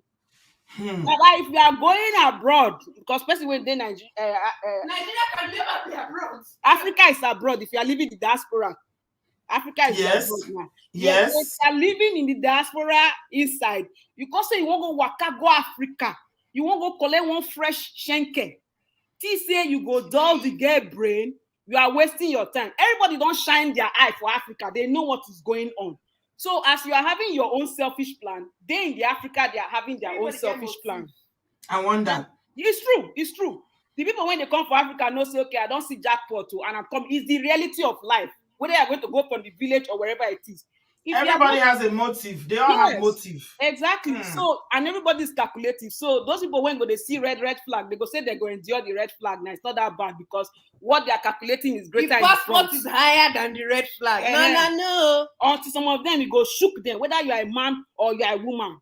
So in this particular case, people when they meet for the wrong reasons, they go meet the wrong people. That's not common sense. If you are going to look for relationship for the wrong reason, you will meet your kind for that same wrong reason. The difference be say it go be different wrongs, but it will be wrong. It will wrongfully end. It will never make it right. That's it. We can you know that this thing I not get statistics from her, but that Edo man when come from when the police officer for Dallas when talk say he go Africa and the Nigeria when he go and then the research he did and all that. If you are a good person with good intention and you are looking for something good, the way you go waka about the thing, desperation will hardly make you fall into trap. That's number one. Then number two. Those of you that you are not motivated in your life, whether you are a man or you are a woman, you say you are looking for somebody that will help you see your future, help you raise your ego, help you motivate you to be successful in life. Please look for your kind who is also a failure. Failure should attract failure. Success should attract success. Whatever these terms mean to you. Then number three, I know some people don't come for the video where the doctor say some people think that they can women in Africa, the values, the culture. Okay, but we not this guy say there are some toxic culture. Discuss your values and your culture in the relation as you they cut the person. This is advice also for sisters that will be saying they are traveling abroad to go and meet their whatever it is, their husband. Madam, youngies, you better do your research. Oh. It is not a Google affair. Wait. You be like say the wife of the police officer there, Auntie B. Police officer when he call. That means Osage. You see your wife there? No way. Okay, hold on. We need to get her in the studio. Mona, pipe down. Mona, pipe down. SC, you need to come into the studio because we love your husband. We are loving your husband from a distance here. We all love him, but he disappeared. We've been looking for him. Thank God that you are here today, SC Osage. Come into the studio. But meanwhile, come on, say, Sister Mona, hold on. Make I hear from D. D is here. Hello, D. Oh, hello, Auntie B. I was in the queue. Thank you. Yes, you are in the queue. Happy evening to everybody. Happy evening. I never heard that kind of greeting before. Happy evening. Okay. Oh, this disappeared. What happened? Happy evening. Happy evening. Just said happy evening. The internet just chukum. Okay. Another common sense sister is in the house. Christine, I can see you. You were laughing throughout when common sense sisters were talking. I can see you. You were just laughing and laughing because they are comedians, isn't it?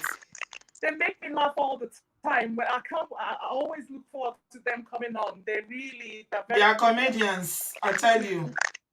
Auntie B, I just wanted to comment quickly about the story that you've just shared, and thank you for sharing. It's very important that this message is, shared more and more we discuss it. Is a good debate to have. The point I wanted to make is that for most of the men, from my own experience and people I've seen in UK who have gone back home to marry, there's always an age gap. Everyone made that point. Yeah. I see a competition factor from these men because remember, majority of them have married before. I know one of the callers who said yes, there's that difficulty finding a life partner when you're in diaspora. That's partly true, but that's not the whole story. Majority of these men have been in previous relationships. For one reason or the other, that relationship has failed. Now, they do not always appraise their age, their situation, their earning potential. They feel like, okay, obviously, their first wives are likely to be their maids or slightly older. So they decide to embark on this adventure of let's prove who's, I'm still the guy in town. So are you using headphones, Christine? Christine, she left me. So let's prove a point now. So they do this. Whilst one of the callers made the point that yes, you change £1 and you get 700 naira, and you spend 1 million and you get worshipped. If that's just a point, the affair should stop in Nigeria. But because they want to bring that competition factor back to the UK and prove that, look at me, I'm still bobo, this and that. These girls over. But what these men fail to realize is that the Nigeria they left 30, 50 years ago is not the Nigeria of today. I'm on Instagram. Every girl in Nigeria is on Instagram. They know what's happening than you are. Yes. Because these men are not really, they're not of the age of the era of technology. They fail to realize that these girls know a lot more. They know about Kim Kardashian. They know about how to trade. They know about how to start entrepreneurial businesses. They are so fast. They know more than me and you. And a lot of them already have established relationships. It takes a certain girl to meet you within a few months and decide to marry you irrespective of your age difference. It takes a girl who is a hustler, who doesn't care about you, who doesn't have any love, any interest for you to do that. No matter what they say, those girls come in that wolf skin appearance, Mickey Mouse, respectful, and then there's a comparison with the old wife who doesn't respect him as much, who doesn't fall on the ground, but because that old wife has held the job, kept the family together, works, ends, pays the bill. So she understands that this is not the kind of marriage she wants. So she's walked off, and this girl comes in cunningly, craftily gives the impression she's going to be the good wife. Give them a few months. They go on to do their qualifications, be it nursing or whatever course they do. The next minute they change. They start gradually showing you that, listen, I'm not that girl you marry from poor village in, Abia State or Imo State. No, I actually know what's going on. I'm working and I deserve respect. And then the story changes. Yeah, she's changed. She's rude. She's joined the London women. She's joined the Canadian women. My advice is, it's not so much about the narrative, is that men should appraise. Even the ones who don't go on to delete their partners. I see them all the time. They're not happy. How would a 60-year-old man look happy pushing a baby who's 5 on the pram? It's ridiculous. Kids, and I see, I'm running after the kids were playing football, and you see the 60-year-old man sitting down on his phone, and the kids are calling, Daddy, Daddy, come and help us. Come and kick the ball. Daddy is too old to kick the ball. Daddy, the Bible says it's time for everything. And if we don't appraise that timeliness of our actions, yes, your relationship has failed. Even if you're going to marry because you're lonely, marry someone of a close age gap with yourself who can reason alike. I know of a friend who has the same situation, age gap marriage. One of the problems, no one deleted anyone, thank God. But the man complained that there's a gap in their, in the relationship. There's that gap. There's emotional void. There's that physical void. Yes. Because while you're talking about retirement, she's talking about how she's going to go party. Exactly. It got so bad that even when the girl dresses up, yes, when you're in your 20s and 30s, you're a bit subservient. But by the time you're 35, you're thinking, hang on, I can't do this for life. I need to start being myself. And they change. She wants to dress up. She goes to the gym. And the man starts becoming very paranoid. Oh, why are you wearing that tight-fitted clothes? Oh, why are you wearing that? You're cheating. Why are you doing this? These are the kind of issues, there's that, they become incompatible. The difference becomes wider. The gap becomes even wider. And the difficulty is that when they have kids in this kind of relationships, is very toxic. I'm not talking about the extreme of those who go on to delete one another. I'm talking about even where they pretend to be still living together and it's working. It doesn't always work. And men should become wiser that there's hardly any girl you would meet in Nigeria. Yes, you met her because you've been there a few months and you think she loves you. She doesn't love you. She loves the means. She loves America. She loves Canada. She loves the UK. She has her own agenda to help her family. These girls are hustlers. These girls more or less have partners in Nigeria. Their boyfriends they went to uni with, the guy who's been betrothed to them for a long time, who has always dreamt of marrying them. They decide to quit those relationships for the, for that greener pasture in abroad. It's not always as rosy as it seems. And men should stop this competition thing of, I'll prove to my old wife in Islington or Ealing that I can still prove the 15-year-old. Islington, that I'm still hot, I'm still available. Thank you so much, Christine. Thank you. Always speaking facts as usual. Thank you so much. Yeah, they're trying to impress the old wife. She said the old wife in Islington. Islington is an area in London. That made me laugh. Okay, somebody has been trying to come into the studio. Desmond, can you come in now? Okay, one person has gone, so you can come in now. There's a space for one person. Yeah, we're moving on very quickly. Samolu, you are next. Hello, Sam. You there? Yeah, hello. Hello. Hello, I'm here. Yeah, we can hear you. Can you hear me? Oh, yes. Okay. Yes, you're kind of a bit loud, but we can hear you. Okay, thank you for giving me this opportunity. I want to make call your attention back to some time, maybe 2 years ago, when you make a reaction video to a email you received from a lady from Nigeria. I think the lady wanted to marry one old Mongo Park band like this, who is their what do you call it? Their elastic, somebody that couldn't read and write, and somebody they connect the lady with the man, and the man with the lady. The man lives in UK, is on benefit, and the lady now writes you and was asking you, oh, Bodoyinbo, I'm going to this kind of marriage, and you are trying to make a reaction video and advising and telling your audience. So this is what I receive and all those stuff. And one of the things you told the lady that it shouldn't even go into that kind of relationship. Number one, she's going to be frustrated coming from Nigeria and going into that kind of arrangement. This is somebody that is basically on state benefit. You're going to be here to come and be slaving your life away. And you being a young girl, you want to come and marry somebody who is in his 60s, who couldn't read and write, cannot even walk. And that was your advice then. They can work. Yeah, they can work, but what kind of work can they do? Exactly. But I remember you were telling the lady that she shouldn't go into that kind of marriage. You know, one thing about women is that we have this kind of ego that we try to, believe that irrespective of, whether we are bringing our wives or our wife is bringing us, we try to believe that women, they shouldn't be in charge or something. They shouldn't, their suggestion or something doesn't matter. I shared my story. Everybody know my story here. When I was coming, I also have that kind of Nigerian mentality. But I think over time I got over it. I tried to, develop myself, get into the system, understand what I need to do as a man, and I was able to blend in. A lot of people will say, it's not good to go and bring somebody from. I was imported, but before I was imported. You're an imported husband. You are proudly saying that your wife imported you, and you are proud about it.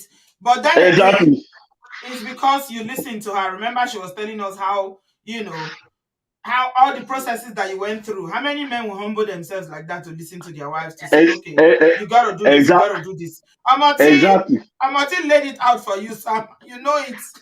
Yeah, exactly. So my wife is a very strong woman. It doesn't take all the kind of nonsense. But despite that, she's fire. we had our differences in the first year when I first came in. Although we've been married for 4 years, I was in Nigeria. I would just come and go back. But the first 1 year that I tried to settle down, I was almost thinking that why did I resign from my job? I should have gone back. I can't take all this nonsense. But over time I got over it, and today we are over 10 years, and it's one of the best decisions of my life, and we are very happy. This is a very pathetic story. It's very, very pathetic. I can't even console the woman enough. But one thing I want to tell people is that I've seen a lot of people that say, "Oh, it's better you marry from where you are," and I've also said that it's good to marry from where you are in the system. But if you have a relationship back home in Nigeria and you are very convinced and you really know each other, there's nothing bad in bringing someone here.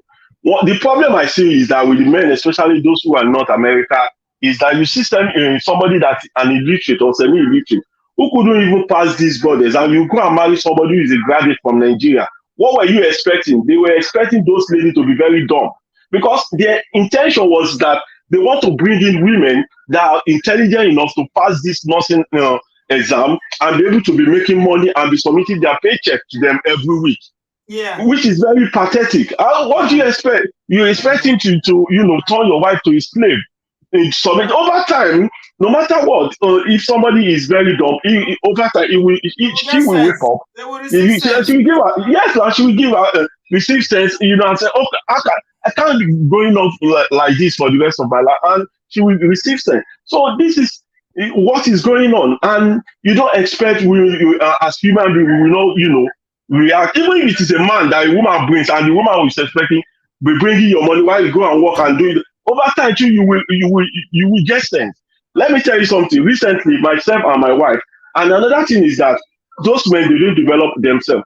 I and myself and wife, we are into almost in the same thing. They say he was doing government job. Do you have to die in one particular job? Do you have to stay in one job forever? Can't you retrain and change your career? It's possible to do that. You don't need to, because you are doing one job. I mean, See, I just changed my career. I just changed my career 2 months ago, and it was motivation for my wife, and she never made me to rest. in December when we were crossing over to New Year. She was pushing you Yes, to do she better, was and you pushing me. listen. And today now Yes, you are happier. she in December to January, we New Year, we make New Year resolution. I said this year I'm going to go back for that the training, the program I'm doing. I want to change I was doing something information controller in project, but I wanted to go into project planning. So I did the training. I stopped. I didn't. I was so I didn't have the confidence for the interview. I did one or two interviews. I went back, but because what I was earning in my previous job was okay for me, but I was earning to the top of that that type of career. And my wife was saying, "What you are earning, which is the highest, is even the beginning of the next career.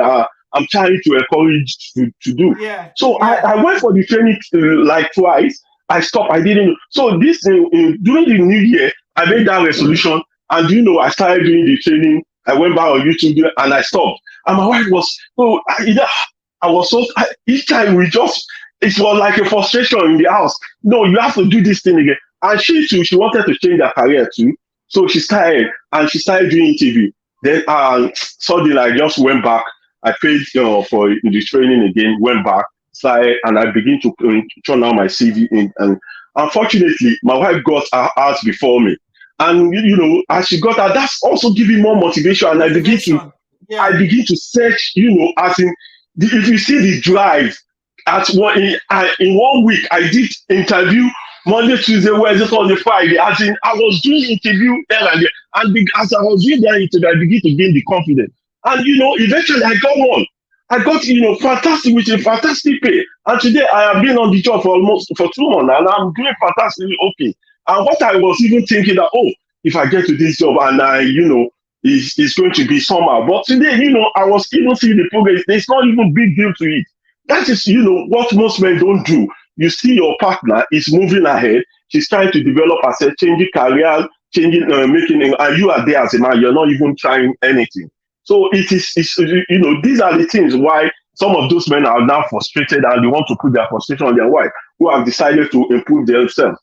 So what I would advise women is that the moment you are pushing, try to push your men too, because there are some men that they are very laid back. You push them till thy kingdom come, Samolu. And they will not. So try as much. They will be resentful. It's this same job I was doing when I came to marry you. Why is the job not good enough? Somebody is saying that we shouldn't condemn government job because the man must have been making 6 figures. Are you serious? He was making 6 figures and taking home $3,000 a month, 3,500. These 6 figures, you people have abused these 6 figures. Anything you say 6 figures. Do you even know the meaning of 6 figures? Oh, girl, it is well. Thank you so much, Sam. I appreciate you. I pray we have more men like you that will listen to women, because a strong woman, some men feel threatened. I know your wife personally, thank God, through Obodo Farm, and I know that she's a strong woman. And a lot of men get threatened by strong women, but strong women, the best thing that can happen to you is a strong woman, because she will push you to your destiny, whether you like it or not, if only you cooperate with her. No baton. But if you don't want to listen, you see her as very materialistic, she's too egoistic, she's telling you what to do, she's not submissive, then it's a problem. And like somebody said in the comment section, women are not cut out to be breadwinners. African women especially, we were not raised to be breadwinner. We can do it for a short term, but we can't do it for a long term. It just doesn't work. Osaz, I was praying to have you tonight. Thank you so much, bro, for coming. Good evening. Osaz, unmute yourself, please, bro. Yeah. Can you hear me? Yeah? Yeah, I can hear you. Yeah, I just want to make a quick contribution. Are you from Canada? That's correct. Okay, so it's you. Yeah. So I just want to make a quick contribution. First of all, I want to appreciate everyone that has spoken, especially the last lady that spoke, and she actually made a point. Now, the point I'm going to make is this. Yeah, the point I'm going to make is this. Until we begin to tell ourselves the truth about ourselves, the world or the society will continue to go in this form. You're in Canada, you're in US, you're in UK.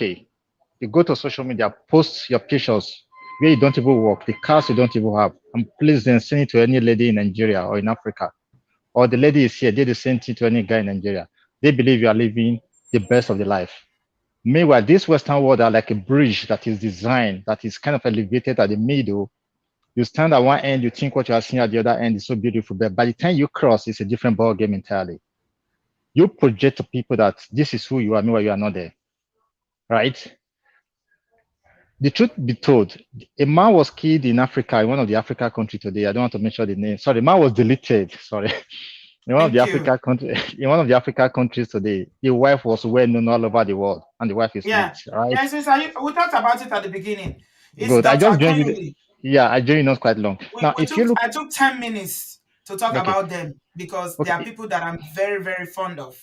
yeah. Now, if you look at the life of our wife, or sorry, of his wife, later Akunyili, and if you look at this lady, Dora, they were there, they are there, but there were men behind them. Yes. Their men pushed them or their husband pushed them. Oh, yes. Not just also today, their wife also pushed them. Today, nobody of Ngozi husband, but the guy is a big guy. It's a big guy in the United States. Right. Those are people that operate secretly, right? They push each other. If you bring down any lady from Africa to over here, sorry, bro, if you are listening to me wherever you are, you got to tell them this is what I'm doing. If you are doing a security job, let them know you are doing a security job. But there is a part. A lady that is not after your financial resources will surely be there to support you and push you for you to break the limit. But a lady that is after your financial resources will come and say, oh, I thought this is who you are. Then issue begins to come up. I'm going to tell you a story. This is a life story. It happened in one of these Western world. A man left one of the Western world countries and went to Africa and married a lady. And married an Igbo lady. Brought the Igbo lady down to the country. He's a big guy, was working one of the best multinational you can think of, the oil and gas, right? Now this lady, the father-in-law died. And when they did the burial, brought his mother-in-law down. Do you know, as I speak with you today now, that man cannot even step into his house.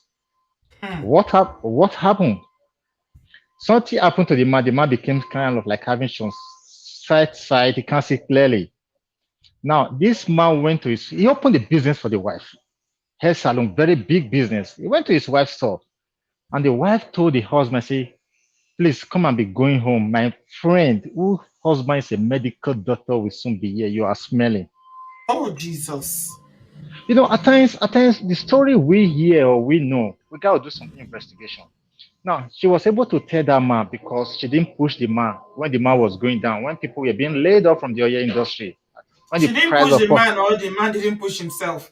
You don't put that responsibility on somebody else to push. Okay. Let me correct that. If I'm making, like somebody says, 6 figure when you made something like that, if I'm making 6 figure, and suddenly the 6 figure become 3 figure, and I told my wife this is a 3 figure, right? And the wife, okay, what do we do? Have you checked any other program you can do? Trust me, some men are so reluctant; they are not ready to move forward. That is true. So just like that's their fault. You don't put it on somebody else, my brother. Yeah, I'm sorry. Yeah, I agree with you. 100%. If that is on them. If they decide not to move forward, that is on them. Your desire to move forward, to be driven, yes, you can support. But let me tell you something. Some men, you support them, they will push back and tell you what is you are right. You are right. You are 100% right. That's the truth. Now, if some men, I know of some men that they've got married in Africa or maybe way back in Africa or over here in the Western world, right? And suddenly, their wife is doing well better than them. The jealousy will come in. Every man created by God has an element of jealousy, either it's to his wife or to anybody. It's a fact. Let's not hide away from it. I'm a man. So there's an element of jealousy there. If your wife is making 8 figures, you are making 4 figures. The man will always want the wife to also bring from that 8 figure down to his son, which is not right. Yeah, that's the truth. It's not right. So the truth be told is that most of us that are here listening to your program and those that are listening, come on guys or come on ladies, we got to open up and tell ourselves the truth. Push each other to the limit.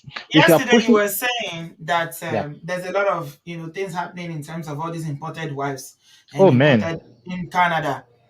Does this surprise you? This story, does it surprise you? The story is not surprising to me. I don't know this story. I think you said the story happened in Quebec, right? I don't know if it's Quebec or Montreal. No, it's not Quebec. Somewhere they call Gagnon or something like that. They say it's the border of it's the French-speaking parts. Is the border between Quebec and Ontario. Yes. I know but I know those areas. Now let me tell you, in Quebec, a lot of things actually happen. The story I will say now, a little bit, I'm going to say a little story. It might not be okay with the ladies on the platform at this moment, but you ladies got to bear with me. A guy from one of the East Africa country went to bring down his wife, also from the same country. Before he brought down his wife, he has spent money to this lady's family, everything. Of He course. brought he brought his wife down to Canada also. The guy's a truck driver. He was, truck driver, trust me, maybe once a week. This guy moving around the entire country down to US. But the wife was busy sleeping with another man. Until something happened that now involved a DNA. And the guy discovered that the 3 keys were not for him. And the lady, Madam has yeah, been busy while he's driving yes, truck. yes. Yes, it happened in this Canada. Of The course. person who told me the story is a very close friend to this man. No, we're not When I doubting mean it all. close. We're not Now, doubting it at all. It now happens. they went to court. They went to court everything. Normally there are some charges, right? So Yeah. at the end, they kind of restrained the man from like going to the house until the cause issue is resolved. And this guy who told me the story said he bought an air ticket for this guy to leave Quebec and come to his province, But the man refuses. At the end, the man went to that same house and laid his hands on the lady, which I'm totally against 100%, no matter what a lady will do to you. Right? Now, this man brought this lady, spent all his resources for the parents and for the lady. Now, when the lady came in, it was a different ball game entirely. I know everything is boiled down to home training, right? Depends secondly where you are coming from. Yeah. If this lady was like responsible enough, I don't think that will happen. Today now the man is in jail, but the lady is living freely. Of course. Because I trust me, like I said yesterday, you dare not lay your hands on my sister when I'm alive.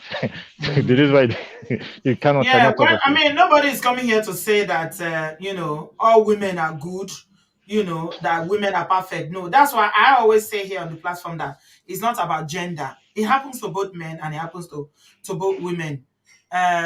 Somebody is saying, please, what are you saying? Thanks, Sister B, for correcting the statement. Nigerian men are so used to being babysitting that they want women to do so and so responsibility and to push unwilling men. No, no, no, no, no, no. Nobody has the responsibility to push you. Push yourself, okay? Ọ̀tọ̀ọ̀tọ̀ láàrin wa, ilé ayé láti pàdé ara wa. We met each other in this life. Nobody's responsible. The only people that you have a duty to push are your children. Okay, if the relationship is good and if it's somebody that will listen to you, fine. But if you push somebody once, you push somebody twice, and they don't listen, you push somebody third time, will you push again? You will leave them now. Some people are content with where they are. Okay? They are okay. They don't want anything more. They will tell you, don't you have food to eat? Are you not living in a house? What do you want more? But some women, they are hungry. They are so hungry for success. And some men too. See, men that are ambitious is something so sexy.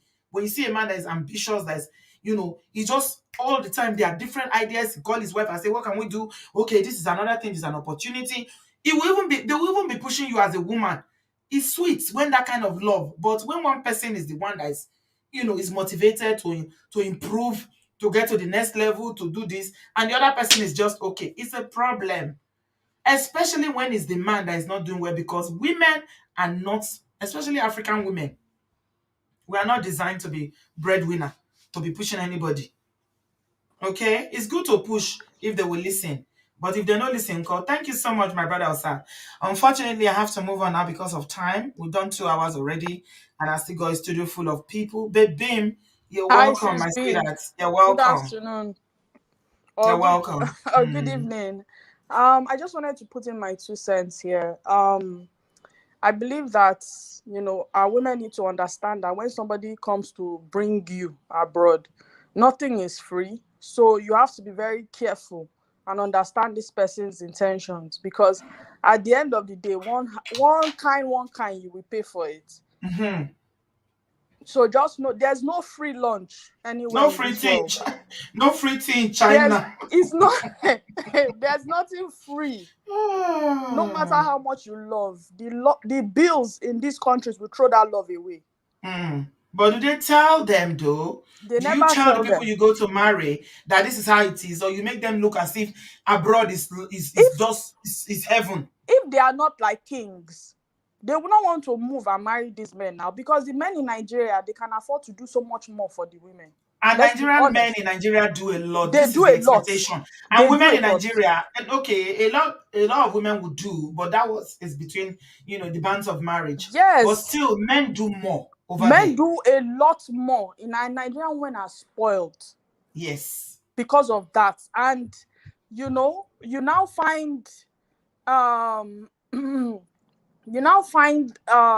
like, a lot of these women come here and they expect the same. Excuse me, auntie. The standard of living is 1,000 times much higher. Your husband has to be either maybe like a medical doctor that is specialized or a CEO of a multinational in heart surgery, in brain surgery. to afford the lifestyle that you want. Otherwise, you will be paying bills. Then they should tell them. They should tell them. You need to understand that they will be paid. They won't tell them now because obviously they will refuse. Who wants to come abroad in the cold and suffer as opposed to staying in Nigeria? It's a tropical environment and you'll be riding G-Wagon. So it's a different reality and you have to be realistic. And then to the men, please, for God's sake, what is an over 50-something-year-old man going to do to marry a young girl, to start having kids all over again? Like, you're almost at the twilight of your life. Your retirement is coming close. How can you afford to take care of these small children? I understand that he has a government job. Government job comes with good benefits. Yes, but not very extreme good pay. The pay is low. But everywhere in the world, it is the private sector that pays more. Yes, the benefits are better, and that's why people stay there. And I'm looking at this man's face. He probably has children somewhere that is taking care of. Of course, this is the second marriage. Why don't we imbibe the practice of marrying fellow divorcees? In a second situation, look for somebody around your age, somebody that can, like, these countries are so difficult. For you to now want to carry somebody, you will now put your financial resources into making that person become. It is a lot. These divorcees are not young. They are not young and hot-bodied like this one in Africa. And but you have to do things. Maybe they didn't do things in time, but you have to do things. You have to enjoy when you are young. You enjoy all the girls that are your age. When it comes to a certain point in time, you have to be planning for your old age, for your retirement. Do you want to be paying tuition? Do you want to be running up and down? Child will be calling you daddy, I need pocket money. You can barely even work. I mean, it's ridiculous. Why don't you marry a fellow woman that is like you, not much younger than you? She's bringing something to the table. Both of you can plan your retirement, even start taking vacations after you retire in peace, nothing. And please, men, you need to understand that there is also fertility control for men. You are looking for trouble, baby. No, you are looking for trouble. Make I talk, sis B. No, okay, there's fertility control for men. My hand no dey this one, no. Men fit do vasectomy. Hey, whoa, No, sis B, they fit do vasectomy to where they don't have to bring in small children like this. See as this man go delete himself and he pikin now because of out of the 2 5 go to pikin. Did he need that at this his age?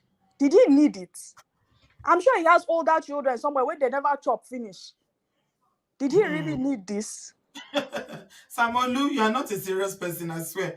Omoti, come carry your husband though. He said, I think government should ban people who were once married with kids from marrying a single girl who has never been married. I agree. Sam, you are not serious, I swear. There are so many of our single mothers that have kids that don't want to have any more kids, that they are there. But you think the men don't see them? They do see them. They don't want them. These small girls don't want you. Did you hear what that brother Tosin finished this conversation? He said that it was an ego thing for men. They like to pepper their head, say, you think if you leave me, now I've gone to marry a younger one that her body is tight, all her breasts is tight. If you see how these small girls, they treat them. Really they don't care. They don't care. It's an ego. They sweet them. When old man gets small girl for his arm, he's feeling good. Even if the girl is cheating, he don't care. Because it's sweeting him that he has a small girl. So I don't think there's anything you can do that will change it. And that talk of vasectomy, okay. You don't go ballistic now anyway. So you don't finish. You know, we You need don't to finish. we need to be realistic with ourselves and realize that at a certain age, it's just companionship that we need. We don't need any financial burden, especially in this our obodooyinbos like this. We need to at least leave something for the children that we have. Why are you carrying another? You can't even feed the ones that you have. You want to go and make another one. It is well. Thank you so much, baby. No problem, sis. Thanks for your contributions, my darling. Have a good evening. Yeah, we are moving on quickly now. We've done 2 hours like joke. D, did I not have you before? Yes, so sorry. You came back. Oh yeah, I clicked on you and you just disappeared. Is that what happened? Yes, that's what happened. So I decided to come back. Good evening, everyone. You're welcome. It's such a good topic, actually, because my siblings are in Montreal, actually, which is like 2 hours from Gatineau in Quebec. So I was asking my brother and he said, yes, it's been on the news and everything. And I think everybody has given so much, such good contribution. So I'm not going to repeat what they said. I'm just going to piggyback on what some of the callers said, right? That I think Adewale said that marriage back home is not the same as here. And I want to say something. Back home, right? We have a different system, meaning that the gap of wealth is so big that everybody's looking on how to better themselves. Unfortunately, work is not a very reliable source of bettering yourself because the job are scarce. And sometimes you go to work and they ask you to do sexual favors even for you to come to work. I have stories. And so some people have to find other skill set, if I can use that term, or maybe I should marry somebody, to remove shame for me, as they say, or maybe I should just be fake humbled. And that's one thing I want to talk about. Some people back home are humble because they have no choice, because that's how they eat, because they don't have opportunity to be anyone else. Okay. Then on the other hand, you have some people who are used to having power, that people are courtesying to them because they are the one feeding the family. Okay. They will abuse you, do all kind of things, and they'll get away with it because what else would you do? If somebody tells you better swallow your pride so you can eat, you will do it. Now you come to another system where in back home you were maybe level 3. Now you come here, you are level 1. You are walking over and people don't recognize you. People call you by your first name, as they do in most workplaces here. Whereas back home, people call you Oga, Mr. This, sir, all this. Here they call you by your first name, unless you're like a professional, like a doctor or anything like that. And even in hospital, they like to use first names. So and the people that own the land don't care about that, but we Africans, it's a big deal for us. You now come here, and a lot of the issue is that back home, people's pride is linked to money. Respect is linked to money. Almost every virtue you can think of is linked to money. Even power is linked to money. Here in this country, it's not the same thing. So you now have people in the workplace where your boss may be half your age. Your boss may be younger than you, may be speaking to you by your first name, and you're like, what kind of behavior is this? And you get shocked because so you will not get respect. Yes, because the rules back home are not the rules here. Back home, where would you see a 30-year-old being a manager of a company and you see a 50-year-old working there? Unless the 30-year-old is the son or the daughter of a big person. Of the so owner you have of the company. Yes. And and that 50-year-old will respect the 30-year-old. Why? Because of power. But here, you have it frequently that you have somebody who is 30 being a manager. Okay. And then you have somebody now thinking, what on earth is going on? At my age. For age. And this she's is the calling me by name. Absolutely. I mean, and this somebody is that is a chief in their community. Maybe this Mongo Park now was a chief in Togo. And I think those are the people who used to struggle most abroad. From the both extreme. People, because back home, there's not really a middle class. There is usually middle class is people in power that had pity on you and decided to give you something. It's not like you can independently sustain yourself. By the way, I'm not talking about being an entrepreneur. That is separate. I'm talking about people who go to job, who go for work and they have an employer. You know what I mean? So I'll be quick anyway, because I know you have a lot of people in the chat. So the fact is, when these people now come abroad, and I've had so many issues with people and telling them, what worked for you back home is not what's going to work here. Back home, all you have to do is show money and people are like, yes, sir. Yes, ma'am. here people are not like that because also with the credit card here abroad, people can go and buy a BMW. I'm not saying you should go and do it. Can go and buy the BMW. You also go and buy the BMW, and you both driving the same car. And you wouldn't know by looking at them that car is not fully paid. Whereas back home, where would you get credit to go buy BMW? Would you not have to go and do some witchcraft and sell somebody, and then all the time we go into the village to bury one person after the next.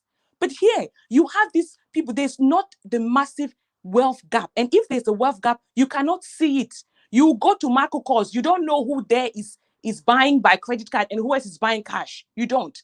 Whereas back home, there are shops where you cannot even enter. They'll just look at you and say, my friend, please, can you step out?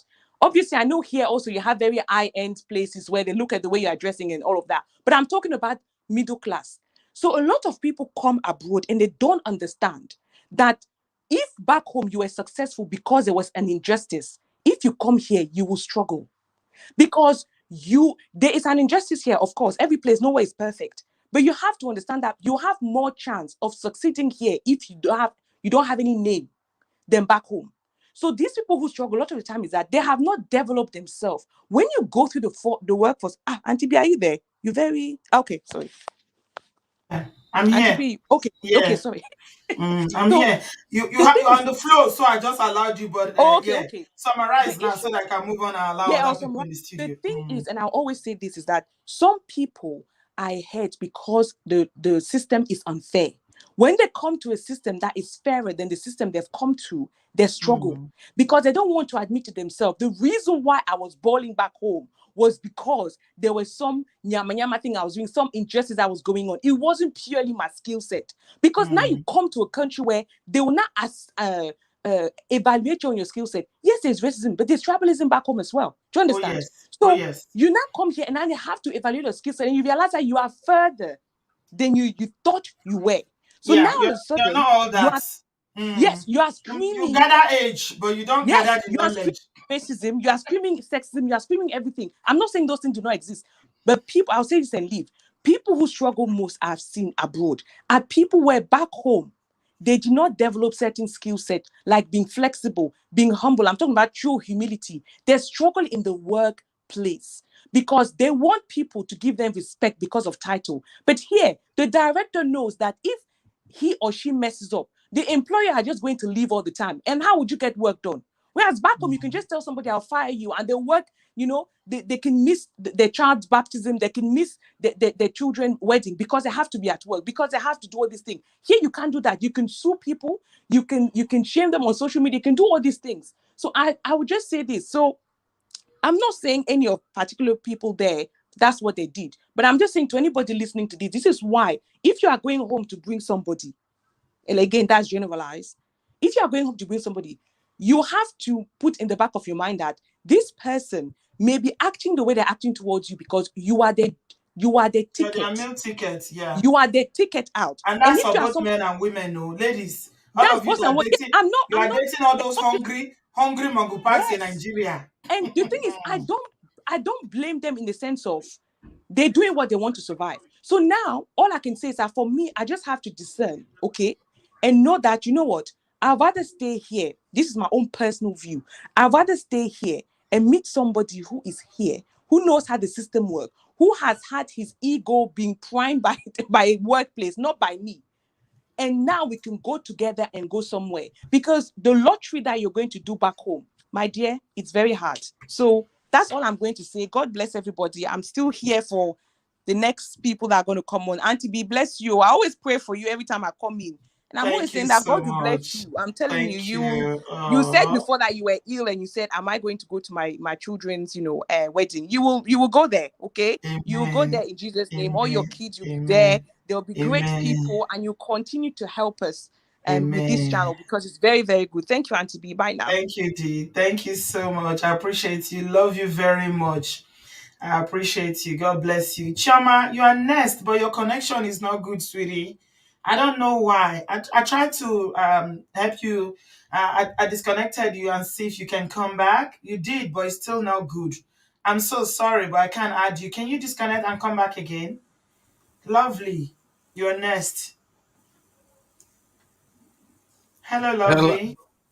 Hello, Auntie B. Good evening. You're a Yeah. man. Lovely is a man. Lovely David. King David, welcome. Amphibian woman. You feel be woman. Hormone. Na hormone.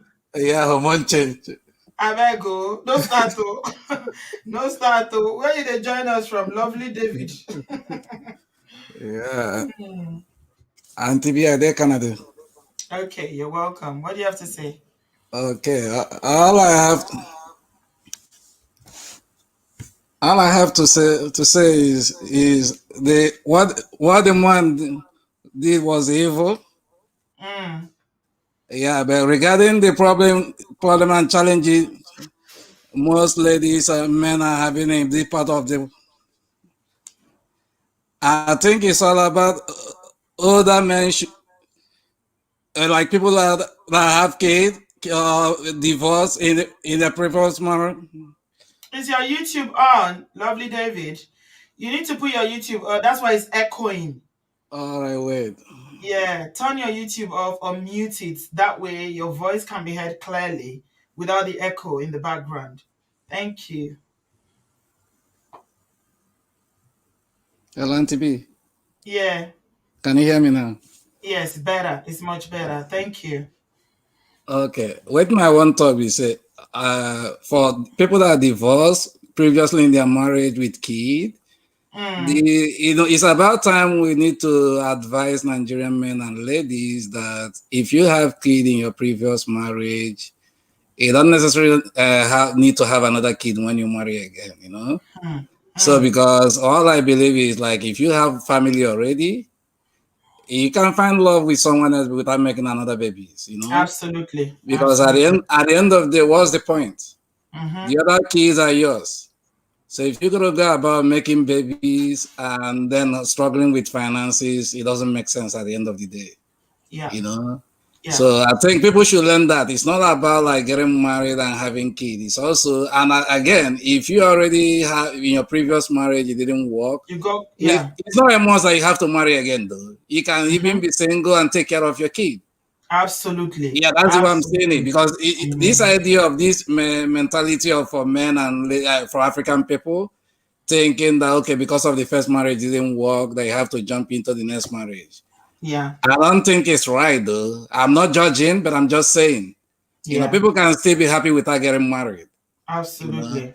Because and another thing is, why is it that most Nigerian men they force their women to do nothing? Because at the end of the day, I'm not saying doing nothing is a bad thing, but if you're gonna force a lady to do nothing and like you're not making enough figure, and we all know how Africa is just something with women and money are the same thing. Like when they start making more than you, definitely there should be an issue in the house. It's not gonna be the same thing, Yeah. No matter how you twist it, whether you make it look like okay, we are both Christian or like we are born again or whatever it is, there should be a challenges in that marriage. Because at the end of the day, she sees herself like she's making more money, way more than you. Yeah. And she expects you, I don't know how to say this, but she kind of feel secure if the husband is making more than her. Yeah. I may be wrong, I may be right though. You're right. All I'm trying to say is this idea of forcing women to study nursing, some men should stop that. Because I'm not saying some women on themselves they want to do nursing. Some people don't want to do it, but their husband literally force them to do it. Absolutely. And at the end of the day, it comes backfire on them. Some people it doesn't backfire. Yeah. So it depends on the individual. Yeah. So some people at the end of the day they still understand each other, the marriage still peacefully. But sometimes we've seen some cases in North America. It's more like the men complain, oh, how he trained the wife and this and that, blah, blah, blah. At the end of the day, this is what he's getting at in return, Yeah. So I'm saying, like, if you're going to, like, have a wife and she's making more than you should try and make more than the wife as well, And another thing I want to ask you is this idea of, like, I'm not saying, like, working too much is bad, but I think, like, most African ladies, especially in the health system, they work will I say clockwise? Yeah, they work 24 hours a day. So sometimes I start working, like I start wondering, like, is this all the money for the family, or is it for family back home? You know, because if marriage is for peace of mind, I don't think like you have to work to make all the money in the world. You know, at least work to be comfortable. That's what I'm trying to say. Thank you so much. Yeah, thank you. Lovely, David. You are really lovely. I appreciate your call. I appreciate your call, lovely David. Like, I thought you were a woman until you open your mouth and I say, this is on menu. Thank you so much. And God bless. Okay. God bless you, bro. Thank you so much. Yeah, you made absolute sense. Don't force men, please don't force your wives to go to nursing school. Lovely David said, you go to nursing school yourself. In fact, go to medical school. Become a doctor, become a surgeon. It doesn't, the key of nursing school and medical school is not locked. Go there yourself. And another thing he said is that, having more kids. I know somebody that's in that situation now. That's why I really appreciate his contribution, because I know a guy now. He had 3 kids, his marriage ended, and he said to me, "Oh, Bridget, I will never have kids anymore. I'm done with kids. I don't want kids anymore." Guess what?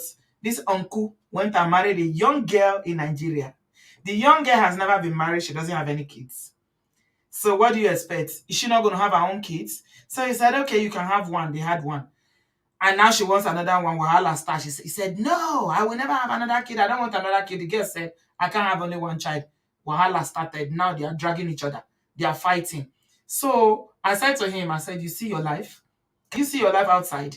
You already know that you don't want more kids. Why did you go and marry a young girl who's never been married? Do you expect her to be childless? We are Africans, so not Oyibo.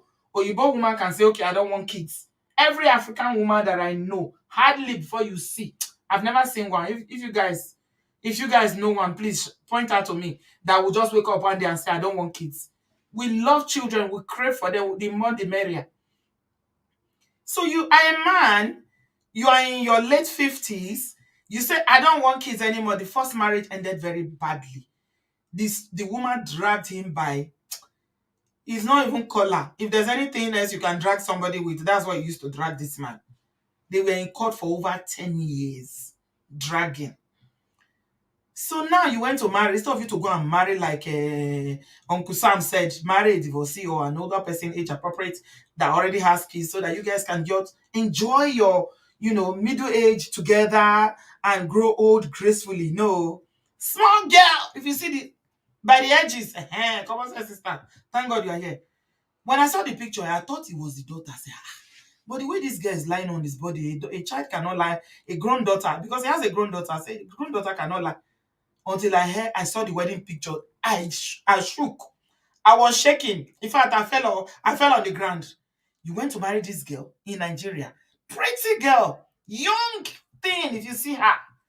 Now they're having issues. I say, you see your life. Maybe you want to marry fine girl.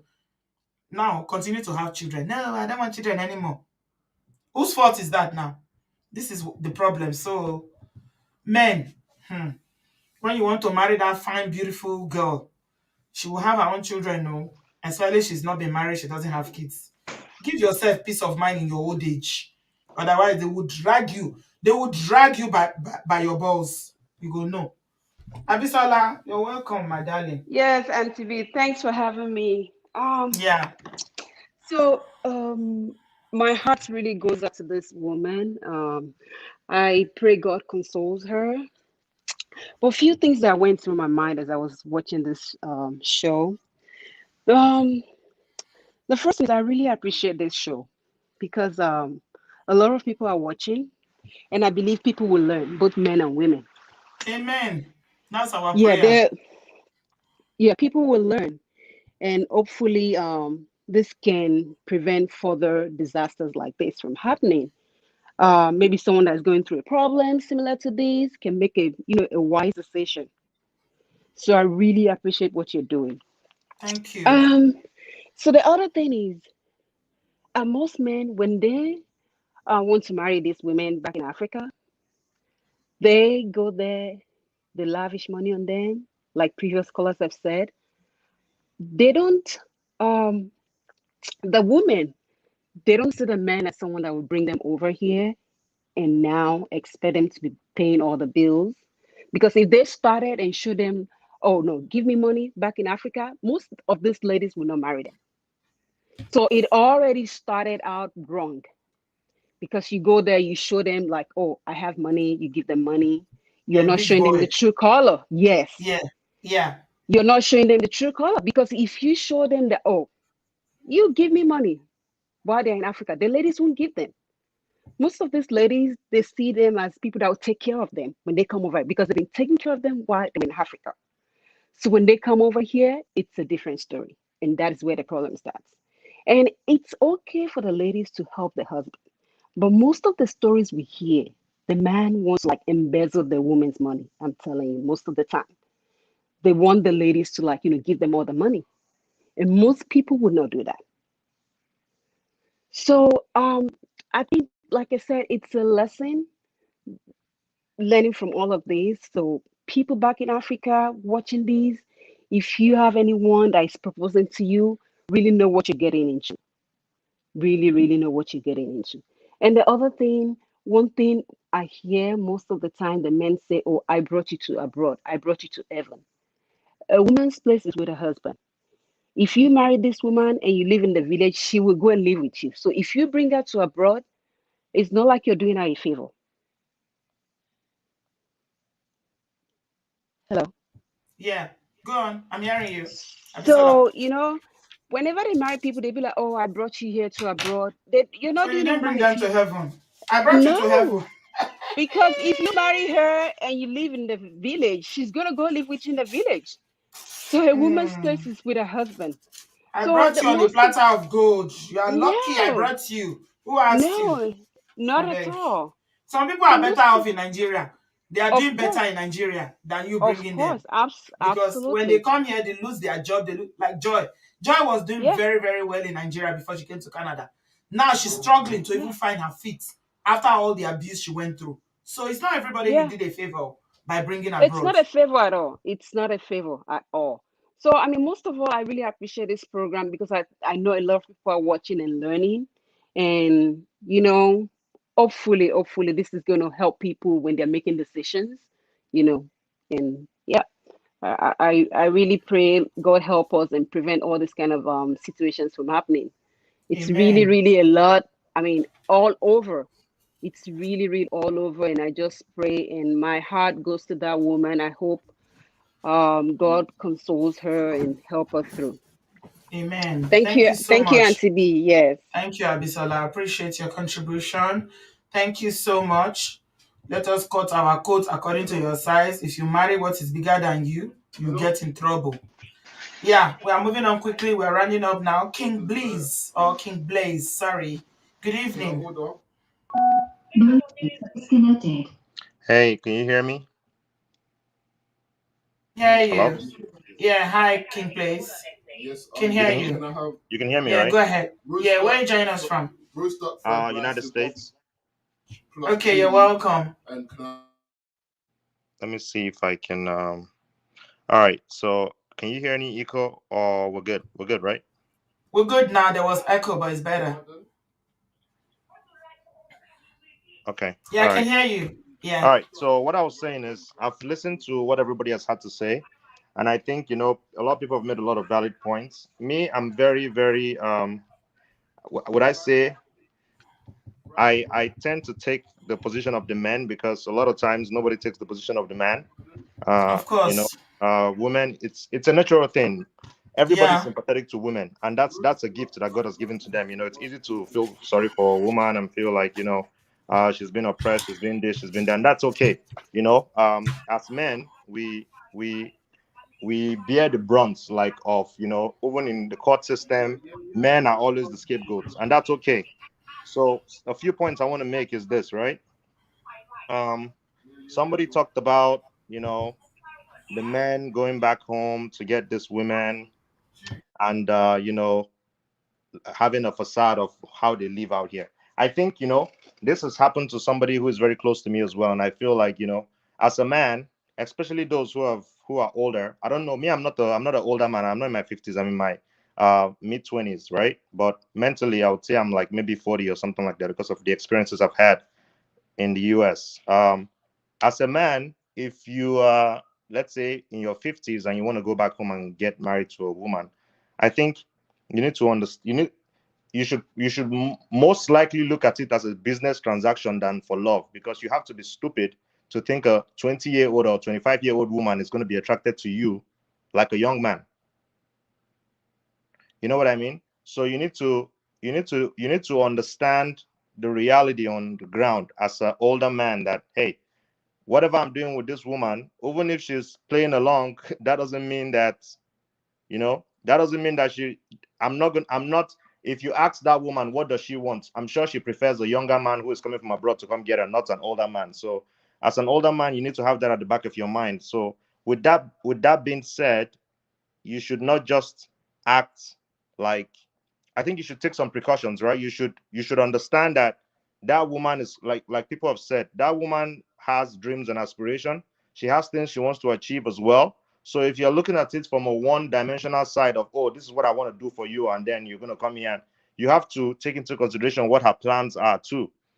If she has a large family that she needs to take care of, if you bring her here, you cannot stop her from taking care of her family, because in Africa, we have large families, people depend on those who are abroad, so things like that come into play. So I think if the men put all those things into consideration, they will be making better choices when they think of trying to go get a woman from Africa. That's one point. You can still hear me, right? Hello? Yeah. Okay. Another point is, I don't think anybody's forcing women to come and do nursing in the West. To be honest, if there are a lot of Speak for professionals. yourself. You can't say that. You don't know. Okay. You can't speak for everybody. Okay, yeah, I think that's a valid point, right? Nursing is very good, but nursing is not the highest paying career in the West. If there's a lot of professionals in the house, they know that a lot of, in tech, there's a lot of money in tech. There's a lot of money in so many different places in the West as well. So there was something Yeah. you said about men. If I would give advice to men, I would say the men should focus on self-improvement. You cannot be a Yeah. Uber driver and then come here and then educate your wife and then all the way till she's better than you and then you want her to respect you. Women are Yeah. naturally high programmers, right? If a woman is doing better than you, it's going to be hard for her to look at you as the leader. So as a man, if you want to be the leader, you have to be the leader. Yeah. You have to make sure that you are taking care of yourself, not just, you have to be good. You have to lift yourself up so that you can get the respect that you desire. I know it's very hard. It's not easy to do, but that is the responsibility that you have as a man if you want to keep that respect. I agree. Another thing I want to say is this. Me, I'm a free thinker. I'm African, but I don't really think like a conventional African. For example, if you're a 55-year-old man, you've made money for yourself, and maybe some of these men are not really doing well. Because if you're doing well, my question is, do you really need to get married? You could travel the world for the next A 20, lot of 30 them are years. not doing well. Let me Exactly. tell you, Like, Kim Blaze. All yeah, the ones we brought here that have got issues, they are not doing well. right. For That's the me, truth. Especially when it comes to training somebody to become a nurse, going to Africa to marry someone. The ones yes, that are doing well, yeah, we've got a few of them that have come here. I'm not saying that all the ones that are doing well have successful relationships or yes, successful marriages, but the ones that are doing well are most likely to succeed because they don't look at the whatever the woman is earning and exactly, not trying to monetize exactly. her the minute she gets here. Yeah, yeah, Okay? you're right. And we are Africans, and women in Africa, if you're bringing her from Africa, for instance, she's looking up to you as the breadwinner, as the one who provides. And then if the man is not realistic and hasn't told her the truth about his finances or the sort of job that he does, because a lot of women will say when they got here, they now realize that, okay, he wasn't what they thought. Then it becomes a problem, especially when she start earning. And that's why I always say, yeah, you were right about saying that nursing is not the most high paying job in the West, but a lot of women are more likely to do nursing than IT. There are women in IT, Yes, but yes, it's not a very large percentage of you're right. African women in You're right. IT. You're right. Because nursing is, I mean, I think it's very close to feminine nature as well. Yes. Yeah. So Yes. it kind of overlaps.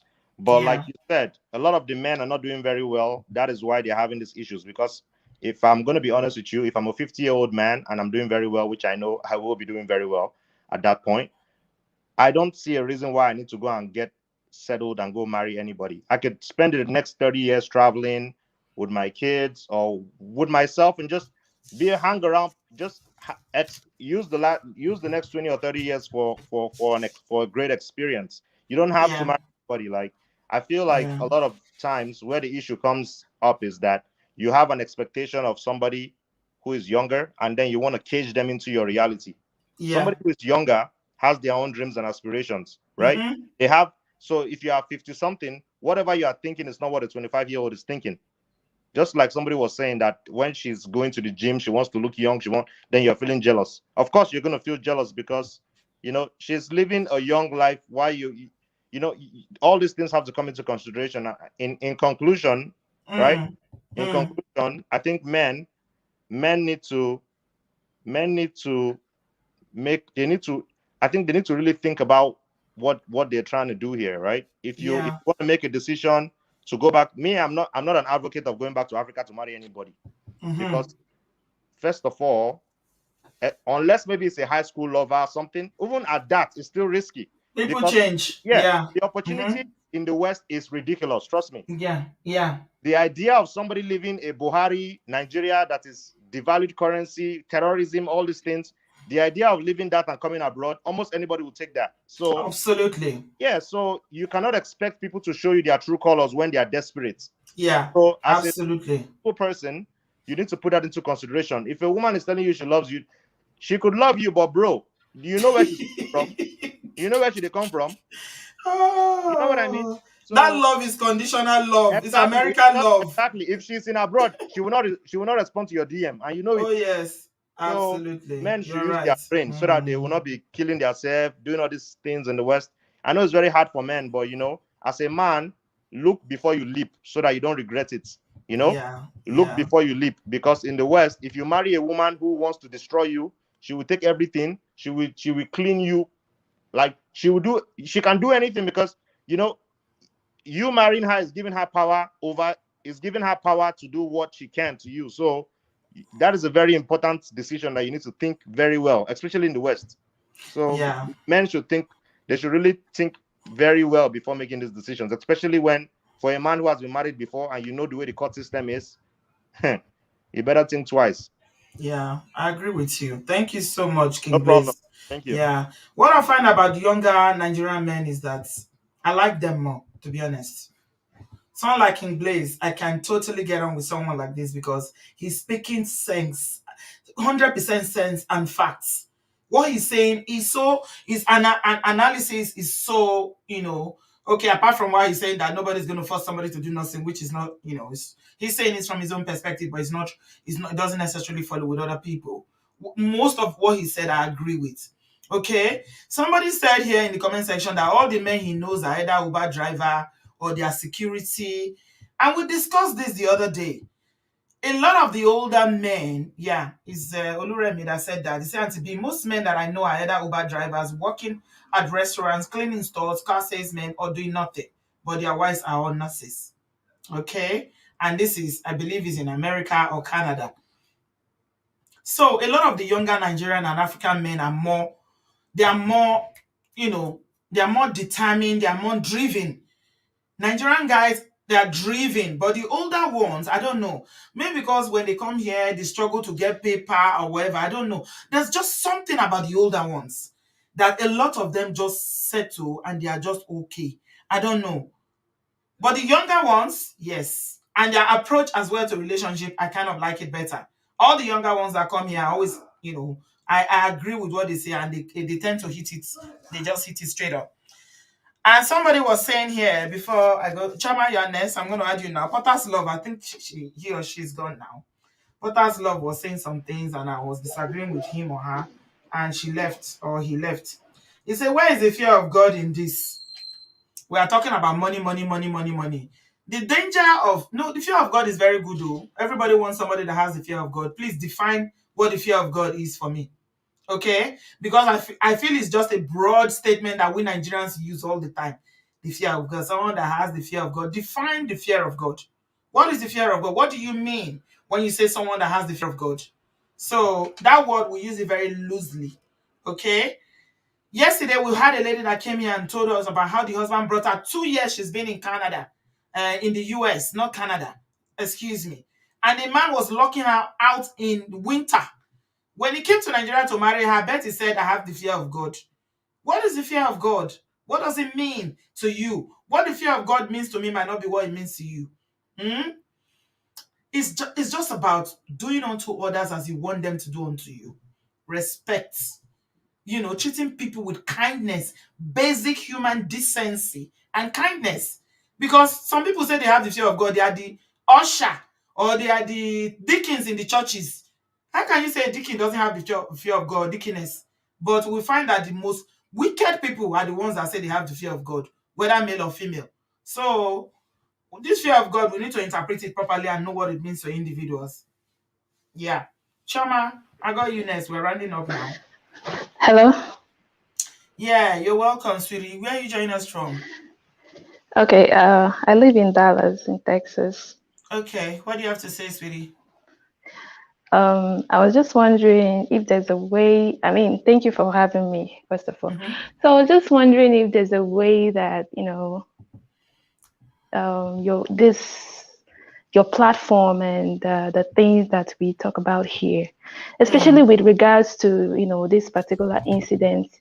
I was just wondering if there's a way to make it like more like spread the word or make a lot of girls in Nigeria, even men, both boys and girls in Nigeria, or in Africa as a whole, to hear it and to understand what is actually going on.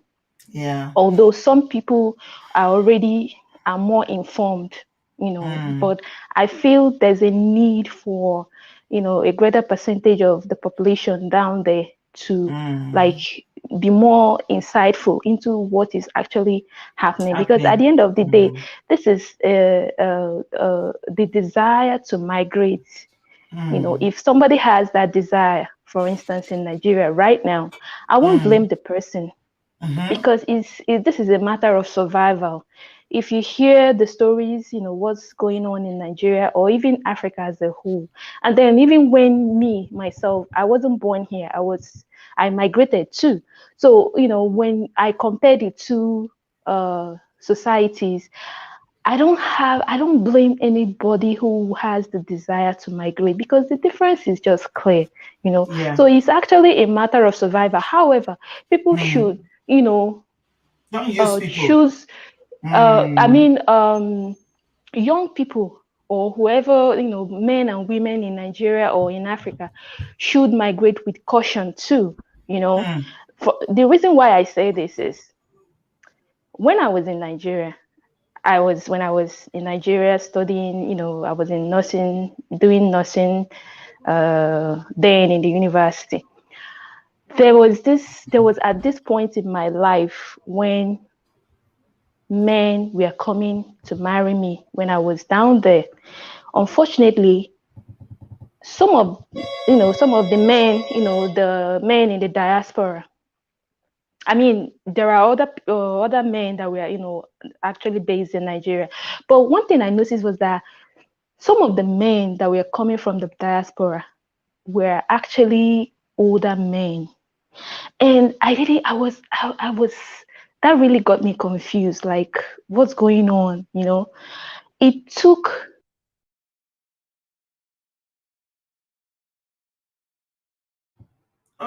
she's disappeared though. Your internet has done a runner on you. She was making so much sense. This internet, go do prayer meeting on top of your head to stop, just bouncing people off when they are making really good sense. Okay. Right, we're rounding up finally. Now I've been saying it for 10 minutes. We're rounding up. Solution Focus, are you here? I've been seeing you in the comment section, firing the comments and firing. Oh my God. This matter, oh my God. That comment section, a comedy galore. I don't laugh. Laugh. The comment section is exploding. Honestly, I just enjoy them. Bio is causing confusion in that comment section. Bio, if you don't stop, I love you. You better stop. He said IT now. IT go marry. He said that IT wants. He said that person when they earn above 70K he wants. He said so that when they divorce, Nobody go, they go share team 50-50. I won't laugh tire. No need That for one a mother. financial marriage, not be love marriage. I'm telling you, oh my God, very funny. I thoroughly enjoyed the comment section. Yeah. My sister, oh, thank God for you, Ojare. So this matter when it happens, so may God rest the soul of her children. Not just evil, not just desperate wickedness. I make the man do what he do. No other reason. I mean, there's make you bring child support money. As the money not reach, is it not better for you to just why take the children? Because you know Why you go born for change your the age woman. before? Why you go born? Exactly. Not be Why you waiting go born? King Blaze they tell us. What you go they born for your age? Exactly. Now, you know, a lot of people don't the gems when they don't drop all the callers. So people when they don't call. I'm so happy that the men actually there are more men that Come have out called in today. today. Yeah.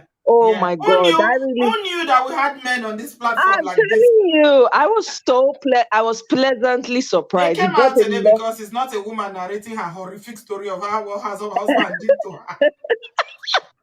I know, but it was good to hear that perspective. Very, And very good. they made a lot of sense, honestly. All the people in the Dokon talk, they really did because it's true. This thing now, really and truly, now one dimensional, now African people they think, I don't understand. When you don't marry, you don't born before, you don't get children, you don't pass level when you go they born again, they get fresh children. This is why not enjoy your life or look for somebody who already has children that doesn't want to have kids anymore. You meet people every day, and some of them will tell you they don't want any kids because they've already had kids. You know, enjoy your life. Why do you want to? Why But is you know it the that funny thing? You know the funny we're thing about Africa, and this is very peculiar to Nigeria. This is yeah. one thing I've found. Nigerians, a lot of Nigerians always believe that. And I know that this couple are not Nigerians, but a lot of people tell us here that whatever we say about Nigerians is applicable in their own countries as well. A lot of Nigerians don't believe that that relationship is authentic or that marriage is solid, except Pikin join them. That I word, don't understand. Pikin no join Yeah. them. Have you heard that word before? I've Say heard it. Pikin It's a join them. very common thing. Yes. You didn't see the women. Make Pikin join them. Yes, there was a Yoruba actress. I can't remember her name, but she was one of my favorite actresses. She passed away in Canada, right? I think she got married and then she already had a grown up child. Okay, she met somebody and she got married and then she was trying to have children. Then she now got Oh pregnant. yes, I remember You her remember now. her? Yes, I think what is it her name? I can't What's her remember name? her name. I'm Oh trying my, to remember her name. Somebody in the comment yeah, section with the Yoruba actress. Yeah, she's yes, light skin Moji. Her name is Moji. Moji. Exactly. Olaiya. Yes, Moji Olaiya, Olaiya. God bless Yes. you. Yeah, the Yes. father was into acting as well. Yeah, Acting you're as right. well. She had a baby. I think it was after the baby she passed It was away. Moji. Exactly. Why did she have to do that? You know what I mean? Like, enjoy your life. Even if the funny thing is that the mentality is so warped that even if the men don't really want kids, since they already have, The women will the trap them into women it. will Yes. insist. Yes, that's Women usually. want children more. That's So true. they'll not be insisting. But meanwhile, you both have children on both sides. You have your own children. The person have. Why don't you just enjoy your lives together as adults? Can you hear this? Look at the comment section. Look at the screen. Truth teller said the profit you get in marriage is children. That's what the African mentality is. Profits. The So profit, marriage is a business that you're looking for profits. Exactly. Chai. Children are a reward. Doesn't mean that you should be foolish by just giving birth because you feel the like profit you get from marriage is children. Exactly. Can you imagine that mindset? Imagine that okay, what will you tell this person now? Nothing. I won't even waste my time. There's no need. Do you understand what I'm saying? What happened? This is the average mentality. You don't have to have once you already have children, you've already passed that stage. And it's not only international. This imported wives and husband. Ajibola says profit and loss. It's a profit and loss account. Oh my God! That's They say the profits you get from marriage is children. Oh my! What kind of primitive thinking is that? I'm telling jungle mind. I don't understand. This is the problem. I go make you When I the say no, pay. I read, I no go agree read. Reading will Exactly. open your mind. I know they agree read. They don't want know. They don't want know. They just want to remain in that same position, thinking the same thing. Why not work? They work before, they work now. In fact, it don't even set us back centuries Make I because tell of you this something, as I was saying mentality. before the profit and loss statement. Choma, I'm so sorry. Your connection is still not good, sweetie. Maybe another day. Right. It's not only international, all these imported wives and husbands, though. Even in Nigeria. I have a family member, an uncle who already have children and grandchildren. He Oh. decided to marry again after he retired. This my uncle married at, I think it was 70 something before he married. He married my age mate. And I'm talking about this thing. The daughter now is married now. So it's something that happened like maybe 30 years ago. I'm talking about, or even earlier. Okay. Mm-hmm. You know, he married again after he retired. He already had grandchildren and he started having children. The thing caused a lot of problems because he married a young girl that had never been married and didn't have children before. It's a small girl. The girl has just finished, she didn't even finish secondary school. We were actually classmates, but she didn't finish. Because of poverty, she dropped out because her parents couldn't pay the fees. So she left the school. She started having children. I'm telling you that he had 3 children with my uncle at his age, in his retirement. The children were so mad. They were so furious. So I don't know why these our people do it. Honestly, I don't. It doesn't make sense. It doesn't make sense. And instead of Sometimes it's them to men, open. sometimes it's women. Exactly. So it's on both sides because even when the man doesn't want, the woman will force it on the man and say, yes. how do we know? How do I really know you're not going to leave me? Very, very small-mindedness, very small way of Anybody that will thinking. leave. Children do not keep anybody in a marriage. Exactly. Children don't sustain a marriage. If a man wants to leave you, will leave you. And again, somebody said something, one of your callers mentioned about focus on I think it was a comment section, or I'm not sure if it was one of the callers. Now, focus if you've not married or you are looking to whatever, focus on your physical, your spiritual, your psychological, and your mental growth.